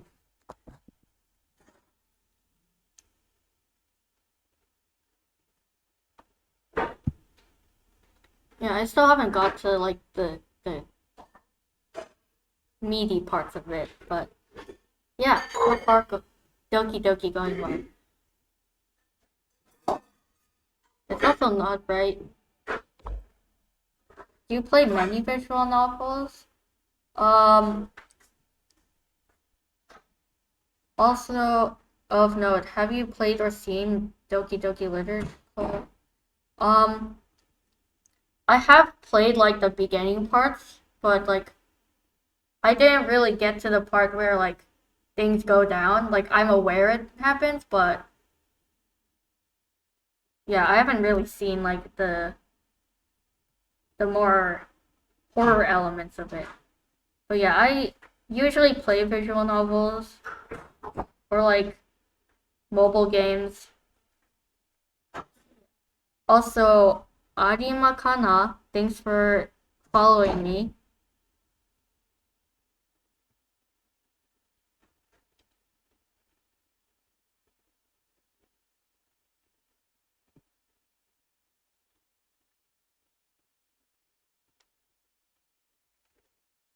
Yeah, it's also not right for Monica to judge people like that. Uni, how come even when I do something bad, you're being nice to me? Because nothing that you do is as bad as you make it seem in your head. Nobody's perfect. We have emotions and we can't always hide them away. But you always amplify things in your head. Your mind turns a light rain shower into a hurricane. Oh, I'm being poetic here now, aren't I? Mr. Poetry Man.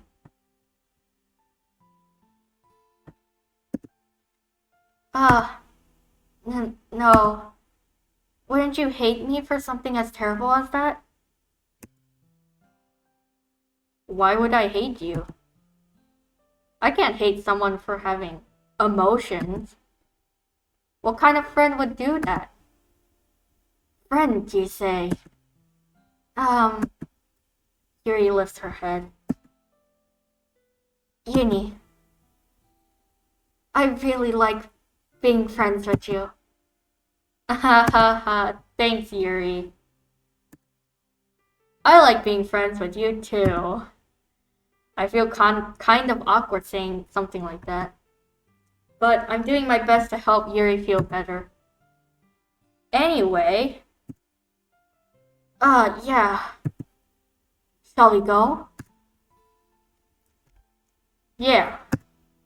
Yuri and I walk to the nearest waterfront. Once we fill up the water pitcher, we return to the classroom.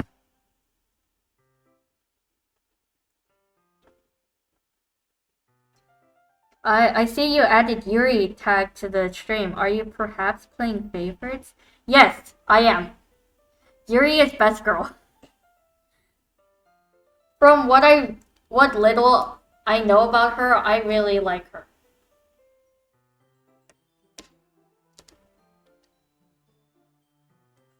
Because like Monica, I don't know, she goes weird later on. That's what I know about her. And then Natsuki, she's tsundere, so it kind of annoys me because I don't know. I don't really like tsundere so much. And then like Sayori, I don't know. She just reminds me of that girl from Aho Girl, and like it just annoys me. So yeah, Yuri's kind of more of my girl. Uni, do you like oolong tea? Oh yeah, anything is fine. Very well. Yuri sets the temperature of the kettle to 200 degrees.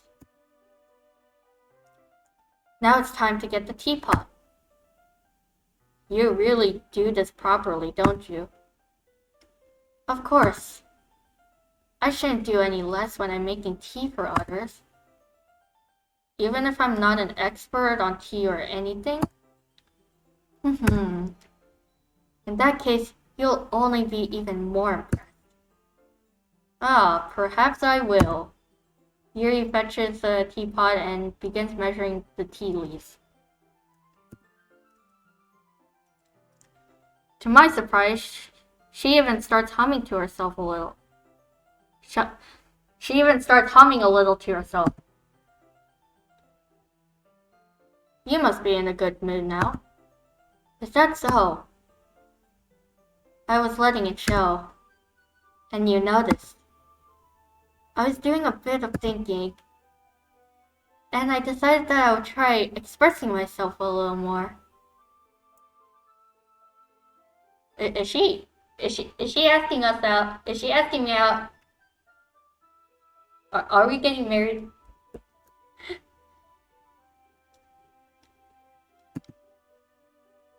It turns out it's not very hard for me to do. When it's you who's around anyway. I love you, Yuri. Ah. That's great, Yuri. Just don't push yourself too much. You're always worrying about me, Junie. It's very endearing. That's... Yuri wasn't kidding. I don't even know if I can keep up with this. I watched Yuri pour a cup of tea for each of us.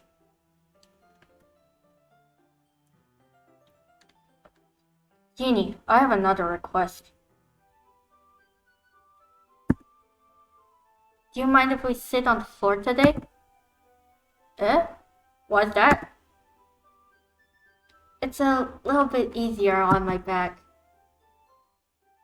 I can read with my back against the wall rather than bending over at my desk.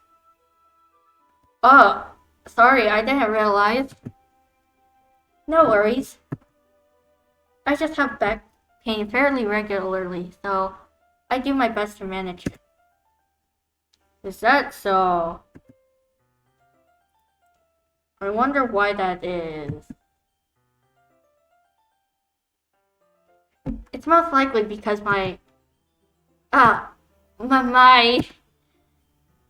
your posture, right?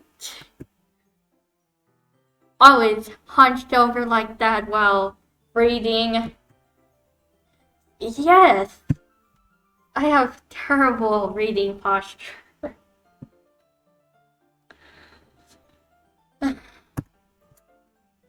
So that's why we should sit on the floor.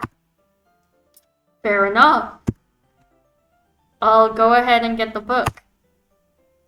I retrieved the book from my bag. Oh, I have some chocolate as well. It's a bag of small chocolate candies that I keep hidden from Sayori's candy radar.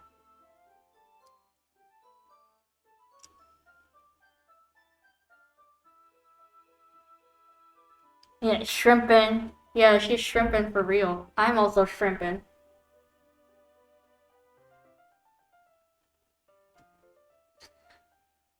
Speaking of chocolate, I should go get some discount Valentine's Day chocolate. I really should.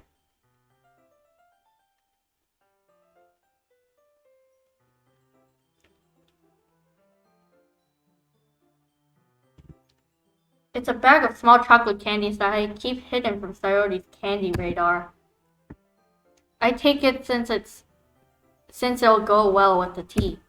Yuri and I then sit against the wall, teacups at our sides. As if in sync, we assume the same reading position as last time, each holding one half of the book. Except this time, our bodies are even closer to each other. I can't see too well. Yuri sides closer until our shoulders are touching. Our shoulders are touching? How am I supposed to focus on reading like this? This makes me wonder, like, how has the protagonist ever been touched by a woman, like, just in a normal way? Because, like, I don't know. I don't think it's, like, that much of a big issue. But whatever.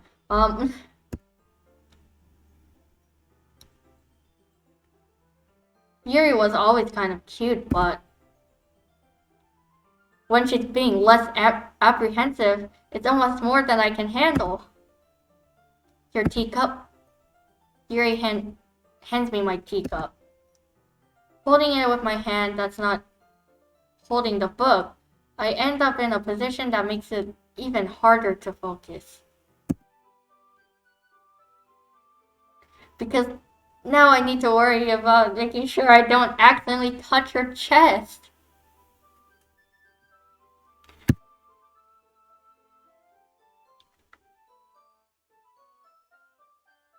I don't get the impression Protag has interacted with many women before, but they're also a bit flustered by these pretty ladies too. True.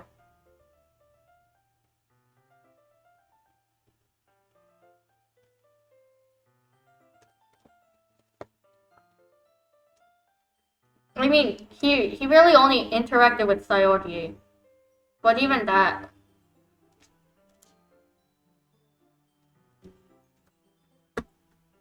It was just kind of like,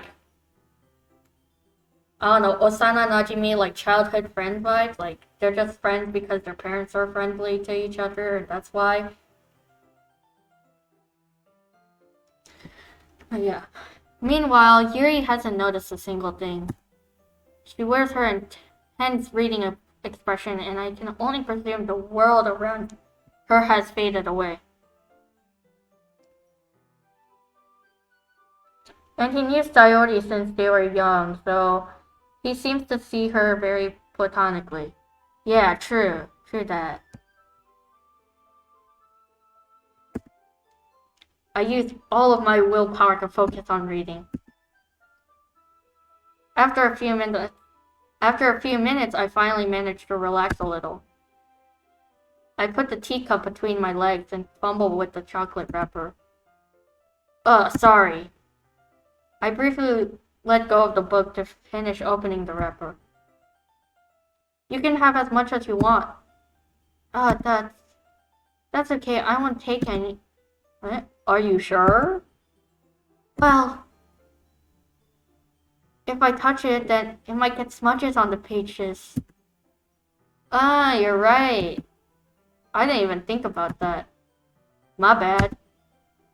No need to apologize. I'll hold the book, okay? Are you sure? Of course.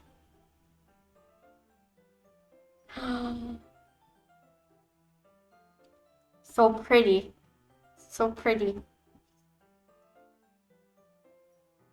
Yuri opens the book with both hands. She holds it so that I don't have any harder of a time reading from it. Both hands? Such talent for book reading. I know, right? Not one hand. 2 hands.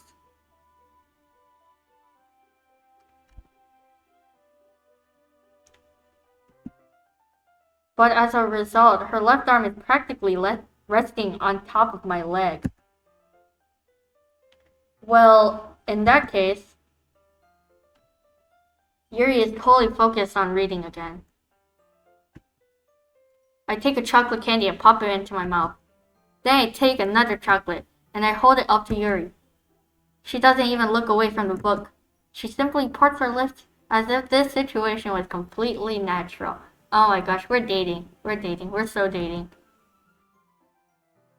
But that doesn't mean I can't stop here. I apprehensively place the chocolate in her mouth. Just like that, Yuri closes her lips over it. She's so cute. Yuri's expression suddenly breaks. Did I just... Yuri looks at me like she needs to confirm what just happened. Jenny... Sorry? I guess I shouldn't have done that. That's... the very example of tunnel vision. Indeed.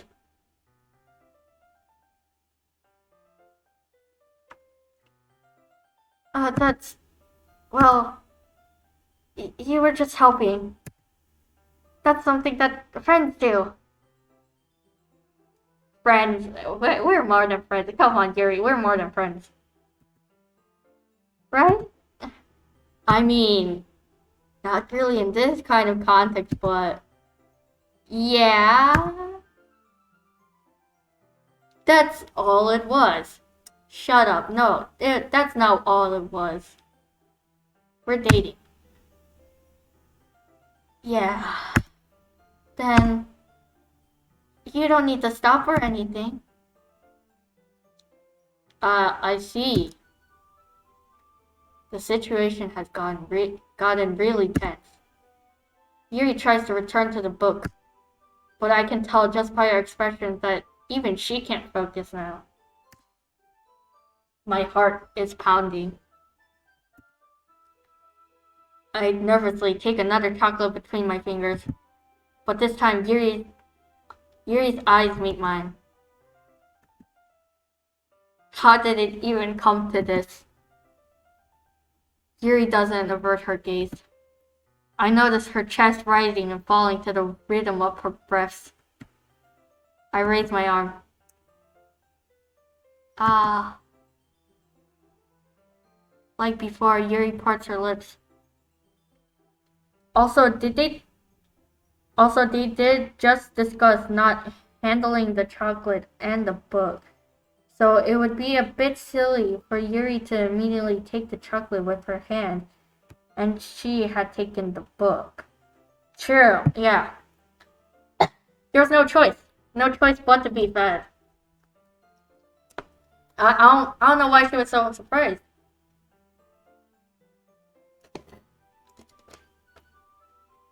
And like, we're totally dating, so it's normal stuff.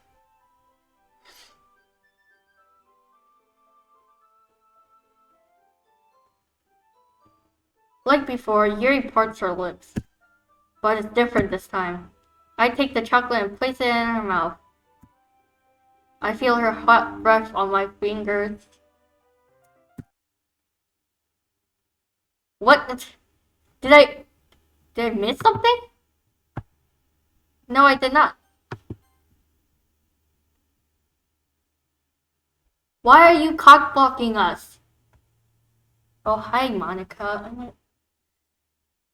This is why I don't like Monica. She's trying to cock-block me. When I was about to feed Yuri more chocolate, and now... Okay, everyone. Yuri jolts back. It's time to share poems. Uni, you can help Yuri put away the tea stuff, right? Yeah, of course. Okay, thanks. The spell is abruptly broken. I'll take care of the cups. Yeah. Yuri picks up the teacups from the floor. I pick up the bag of chocolates. In the end, we hastily clean up without so much as a word between us. I get the feeling this is something neither of us will have the courage to bring up. I'll bring it up. Who should I show my poem to first? Yuri. Let's see what you've written for today. Yuri stares at the poem with a surprised expression on her face. Do you like it? Uni. This one might even be better than yesterday's. How did you even pick up on this so quickly? Just yesterday I was telling you the kind of techniques we're practicing. Maybe that's why. You did a good job explaining. I really wanted to try giving it more imagery. Yuri visibly swallows. Even her hands appear sweaty. I'm not used to this.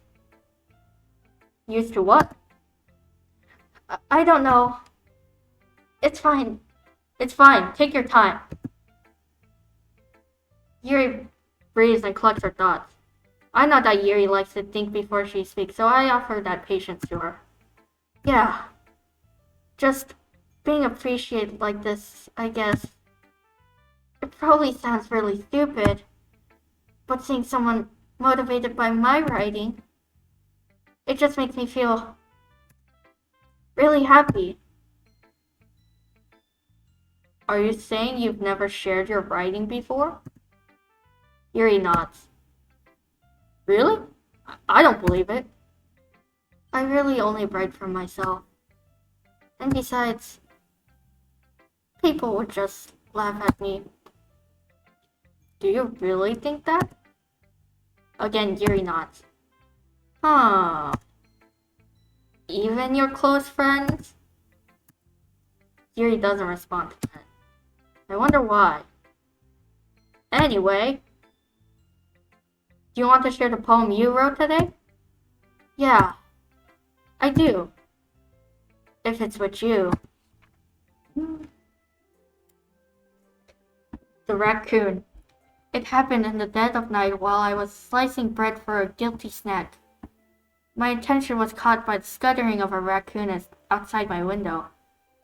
That was, I believe, the first time I noticed my strange tendencies as an unordinary human. I gave the raccoon a piece of bread, my subconscious well aware of the consequences, well aware that a raccoon that is fed will always come back for more. The enticing beauty of my cutting knife was the symptom. The bread, my hungry curiosity. The raccoon, an urge. Is she saying she's obsessed with me now? Is this what this poem means? The moon increments its phase and reflects that much more light off of my cutting knife. The very same light that glistens in the eyes of my raccoon friend. I slice the bread, fresh and soft. The raccoon becomes excited. Or perhaps I am merely projecting my emotions onto the newly satisfied animal. The raccoon has taken to following me. You could say that we've gotten quite used to each other. The raccoon becomes hungry more and more frequently, so my bread is always handy. Every time I brandish my cutting knife, the raccoon shows me its excitement. A rush of blood. Classic what?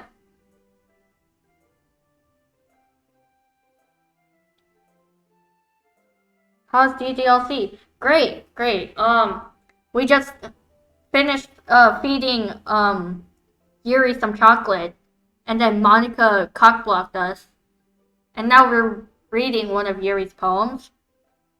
So yeah, it's going good.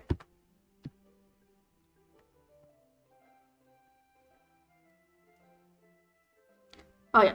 Oh, classic Pavlovian conditioning. I haven't heard of that phrase since AP psychology. Okay. I slice the bread, and I feed myself again. I think Yuri's trying to tell us that she's obsessed with us. In my delusion, it is so. Yuri loves us. But I was a little more daring with this one than yesterday's. I can see that. It's a lot more metaphorical. I don't know if it's my fault, but I can't begin to imagine what this poem is about. That's right. It's a bit closer to my preferred writing style. Using the poem as a canvas to express my vivid imagery and conveying emotions through them. Yeah, if I take it at face value, then I can't even figure out what it's supposed to mean. Well, I think it's something that different people can relate to in their own way. I wanted to express the way it feels for me to indulge in my more unusual hobbies. It's those sort of things I'm usually forced to keep to myself. So I sometimes enjoy writing about them. Why do you keep them to yourself? But because they're embarrassing. And people would make fun of me. Don't you have anything like that, Uni? Well, yeah, I guess I do. I feel like everyone has a little something like that. The best we can do is respect each other and our individualities. Even if it's difficult sometimes, and some things make us uncomfortable. After all, if I hadn't learned to embrace my own weirdness, I would probably hate myself. Ain't that the truth? I might be ranting a little bit now. But I'm glad that you're a good listener.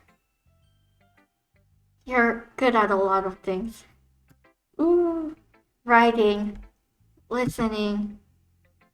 There really aren't many people like you, Uni. Ooh. I'm not like others. You hear that shit? I'm not like the others. Girl make me feel special, man. That's exaggerating a little bit. It's just how I feel. I never thought I would feel so comfortable sharing my writing. Not like other girls, just a little quirky, just a little quirky. Not like the others.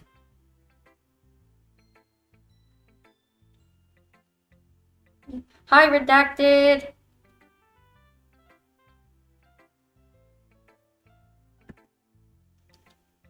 But now, I almost feel like I look forward to it. I just woke. Hey, yeah.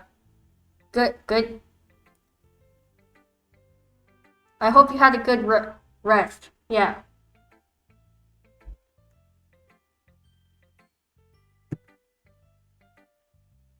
It's just a really nice feeling.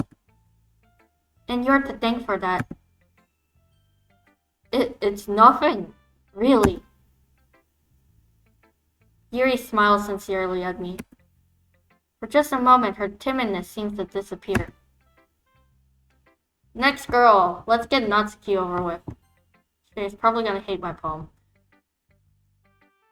These 12-hour shifts are killing me. Oof. Wage cage sucks, huh? Hope you find yourself in a better working condition. Or like situation. Damn, 12 hours, that's rough.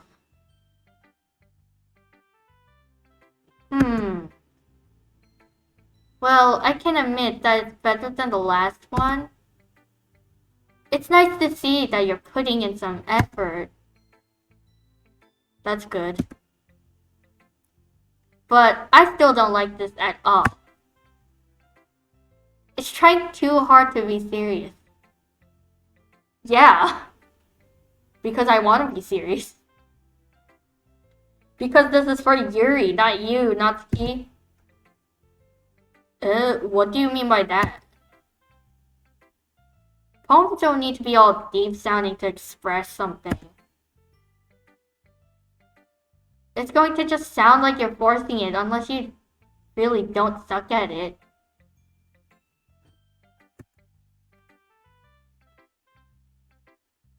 Honestly, don't bother trying to write poems like this until you're on Yuri's level. Natsuki stopped short all of a sudden. Don't tell me. Huh? You're not just trying to impress Yuri, are you? Right on the money. Right on the money.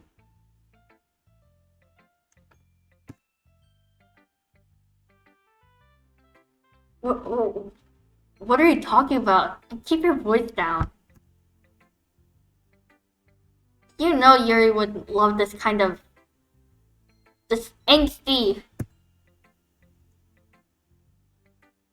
Just because she's a talented writer doesn't mean I mean.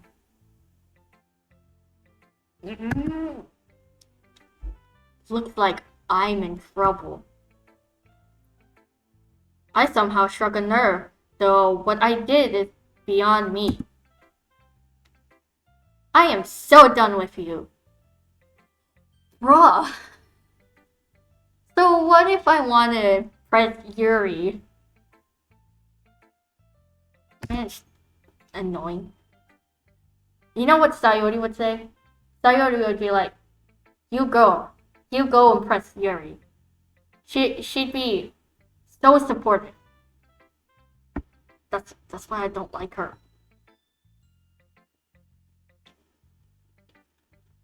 Natsuki shoves the poem I handed her back over to me.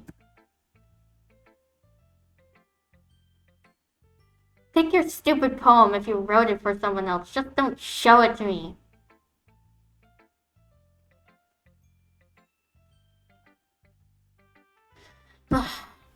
Ouch. This is what I get for letting a younger girl step into my business. Unless I was a mind reader, I was destined to be in a world of pain from the start. At least, Natsuki wasn't really the girl I was trying to impress in the first place. I didn't even get to read hers.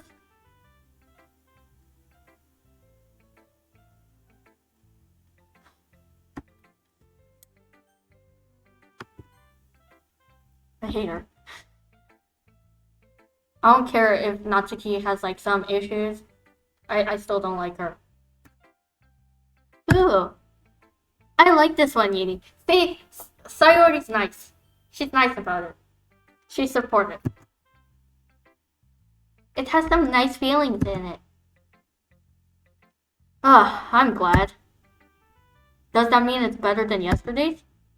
Let me think. I don't know. I guess I like them both.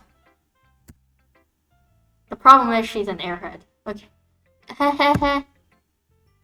That's not very helpful, you know. Well, I'm not very good at figuring out if poems are good or bad, but that's why I just go by my heart. If it makes me feel things, then it must be a good poem. I'm not sure that's exactly how it works. Then again, I guess conveying feelings is a pretty important part of this whole thing. Yeah, maybe. Honestly, I don't even know what kind of writing you like in the first place. Yeah, me neither. Ugh. Why don't you at least try giving it some thought? You wanna write something for me? That's so sweet. No, I don't wanna. Yeah, right. But you're always thinking about other people. You need to think about yourself once in a while. If you don't, you might end up getting hurt at some point. Well, we're still caring. Well, I don't really know what you mean, but I'll try to keep it in mind. Well, whatever. Anyway, let's see. I guess I like happy poems. Wait, sometimes I like sad poems too. Sometimes a little bit of both. There's a word for that, right? What's the word I'm looking for?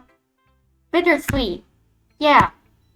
I like things that are happy and things that are sad. Happy and sad? I can't see you liking something sad, Sayori. Well, I like happy the most, but sometimes when you have a little rain cloud in your head, a sad poem can help give the rain cloud a little hug and make a nice happy rainbow. Sayori, that's unexpectedly poetic. What? It is? Maybe I'm getting better at expressing my feelings after all. Thanks, Uni. I should go write that down then. You can read my poem now, okay? Bottles. I pop up my scalp like the lid of a cookie jar. It's a secret place where I keep all my dreams. Little balls of sunshine all rubbing together like a bundle of kittens. I reach inside with my thumb and forefinger and pluck one out. It's warm and tingly, but there's no time to waste. I put it in a bottle to keep it safe. And I put the bottle on the shelf with all the other bottles. Happy thoughts, happy thoughts, happy thoughts, and bottles all in a row.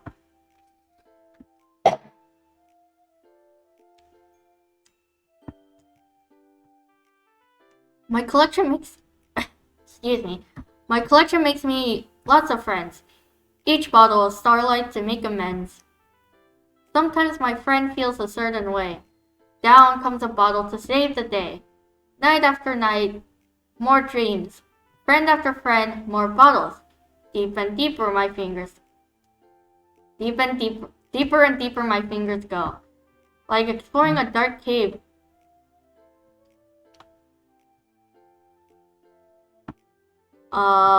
Discovering the secrets hiding in the nooks and crannies. Digging and digging, scraping and scraping.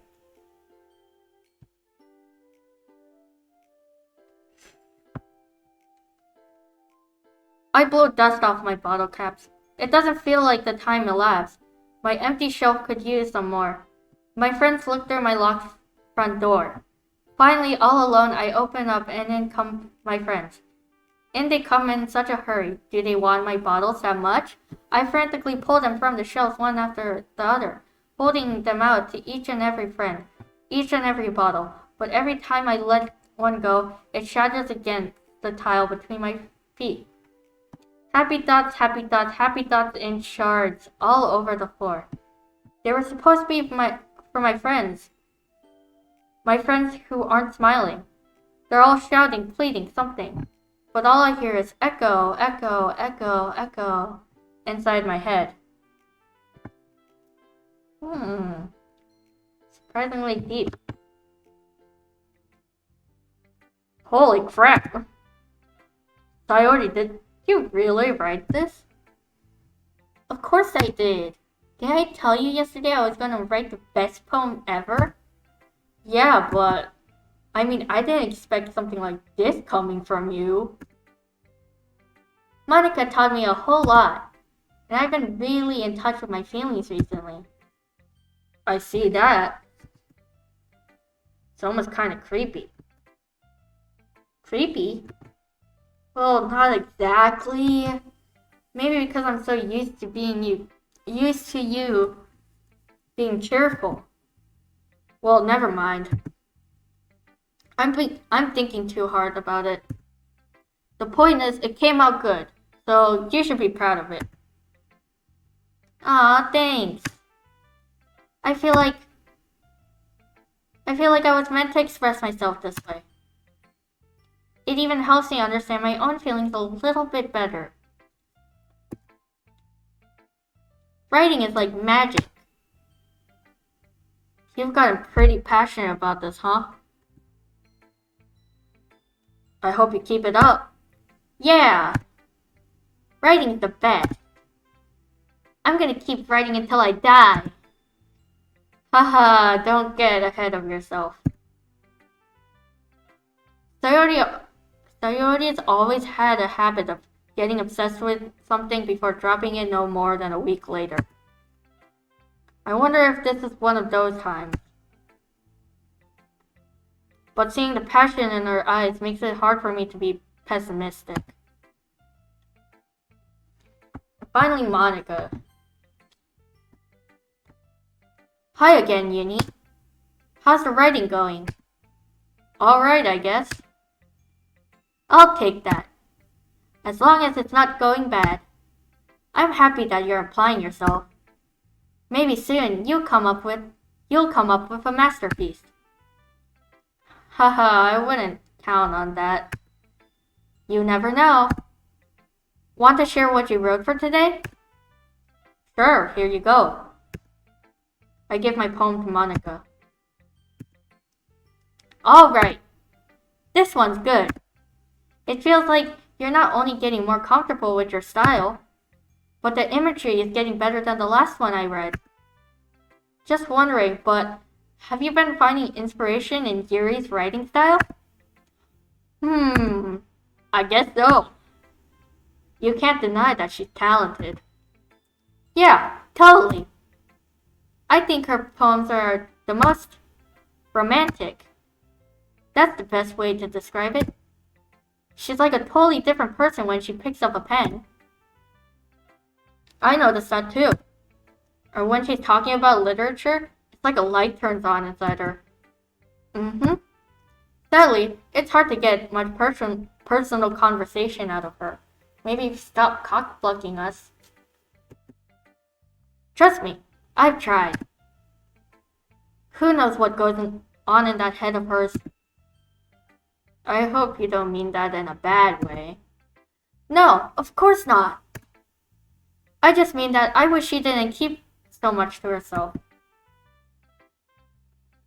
But still, defending her like that? You must be pretty into her. Damn right, damn straight I'm into her. Eh? You completely understood. No, she did not. No, she didn't.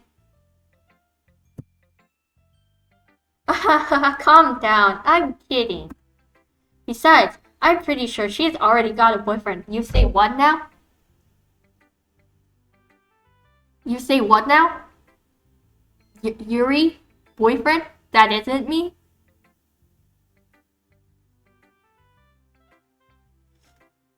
No, if she has a boyfriend, it's me. It has to be. Wait, really? Yeah, a fictional one. Anyway. Pulling on my leg. I thought she was taken.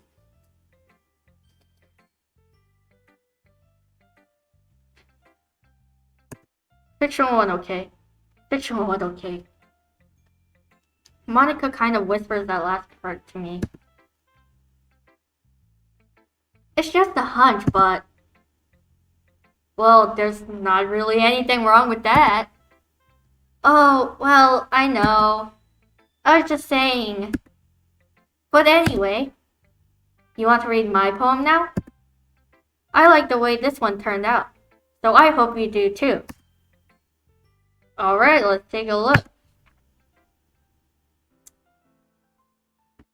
Save me. The colors, they won't stop. Bright, beautiful colors, flashing, expanding, piercing, red, green, blue, an endless cacophony of meaningless noise. The noise, it won't stop. Violent, grating waveforms, squeaking, screeching, piercing, sine, cosine, tangent, like playing a chalkboard on a turntable, like playing a vinyl on a pizza crust. An endless poem of meaningless. Load me.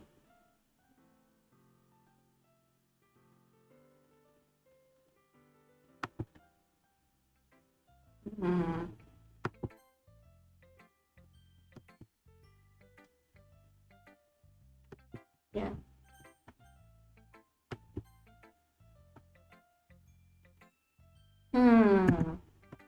It's even more abstract than your last one, huh? Ha. I guess it's just the way I write. I'm sorry if you don't like it. No, I never said that.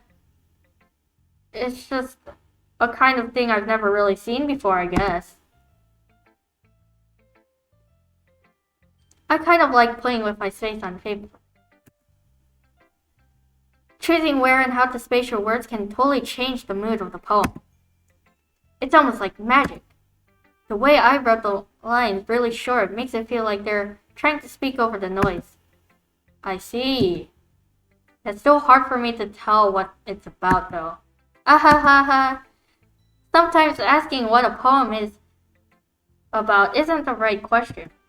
A poem can be as abstract as a physical expression of a feeling, or a conversation with the reader. So putting it that way, not every poem is about something. Anyway, here's Monica's writing tip of the day. Sometimes you'll find yourself facing a difficult decision. When that happens, don't forget to save your game. You never know when you might change your mind.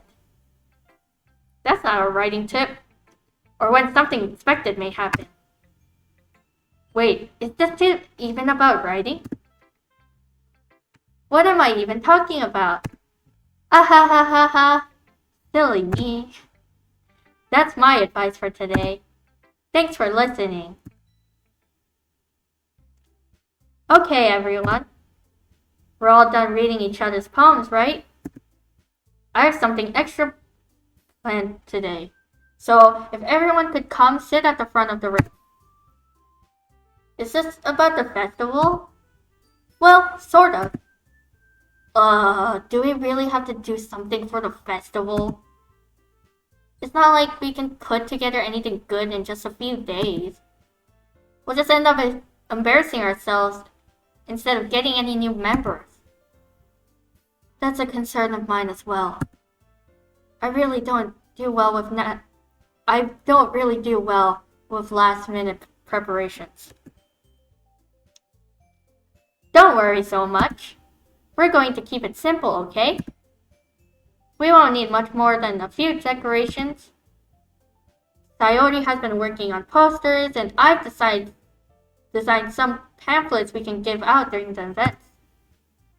Okay, that's great and all, but that doesn't tell us what we're actually going to be doing for the event.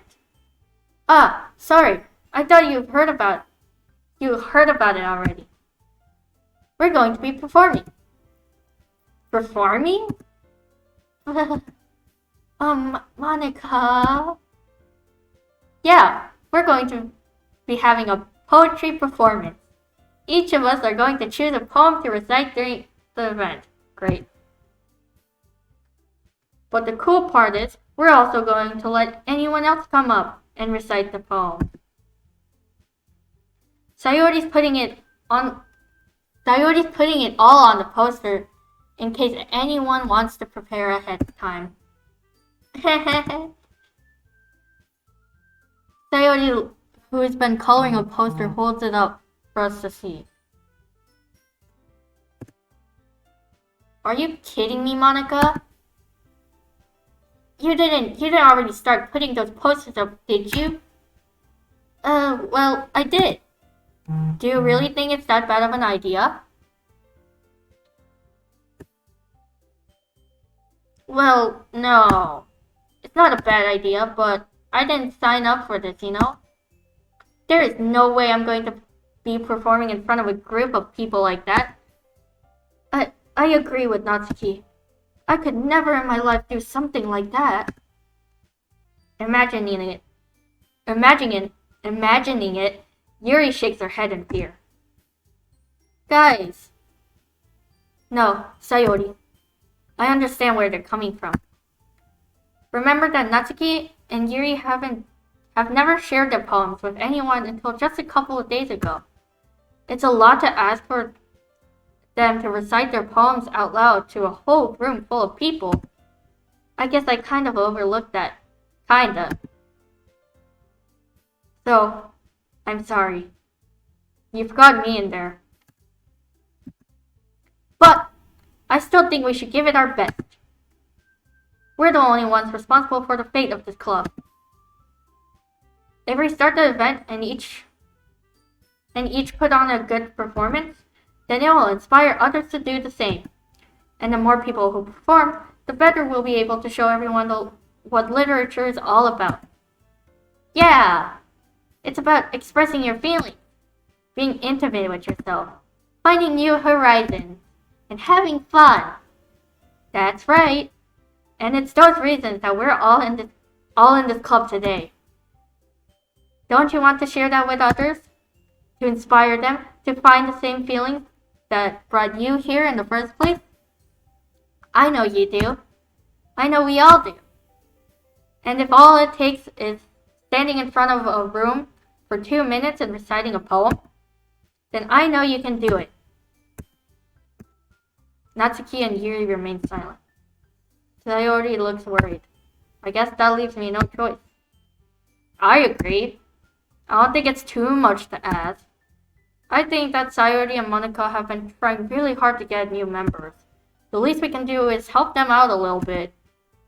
Well, maybe, but it looks like Natsuki doesn't have any arguments left.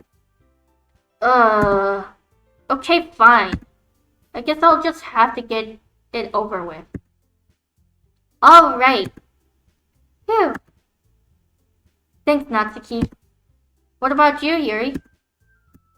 Yuri dejectedly glances around at everyone else's expectant faces. I guess I don't really have a choice. That's everyone! You're the best, Yuri! This club is seriously going to be the death of me. Oh gosh. Why are you sweating, Monica? Why are you sweating? You'll be fine, Yuri. Will she? But anyway, let's move on to the main event. I want each of you to choose a poem of yours. We're going to practice reciting them in front of each other. No way! Monica! This is too sudden. Well, if you can't recite your poems in front of the club, how do you expect to do it in front of strangers? Oh no. Don't worry. I'll start off to help everyone feel a little more comfortable. Can I go next? Of course. Now, let's see. Monica flips through her notebook to the specific poem she has in mind for herself. She then stands behind the podium. The title of this poem is The Way They Fly. I'm gonna save here.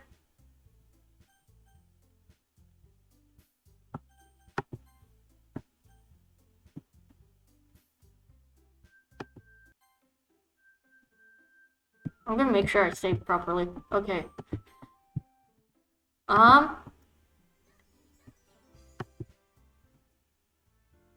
Yeah, I think that's it for today. We're going to be rating it to someone.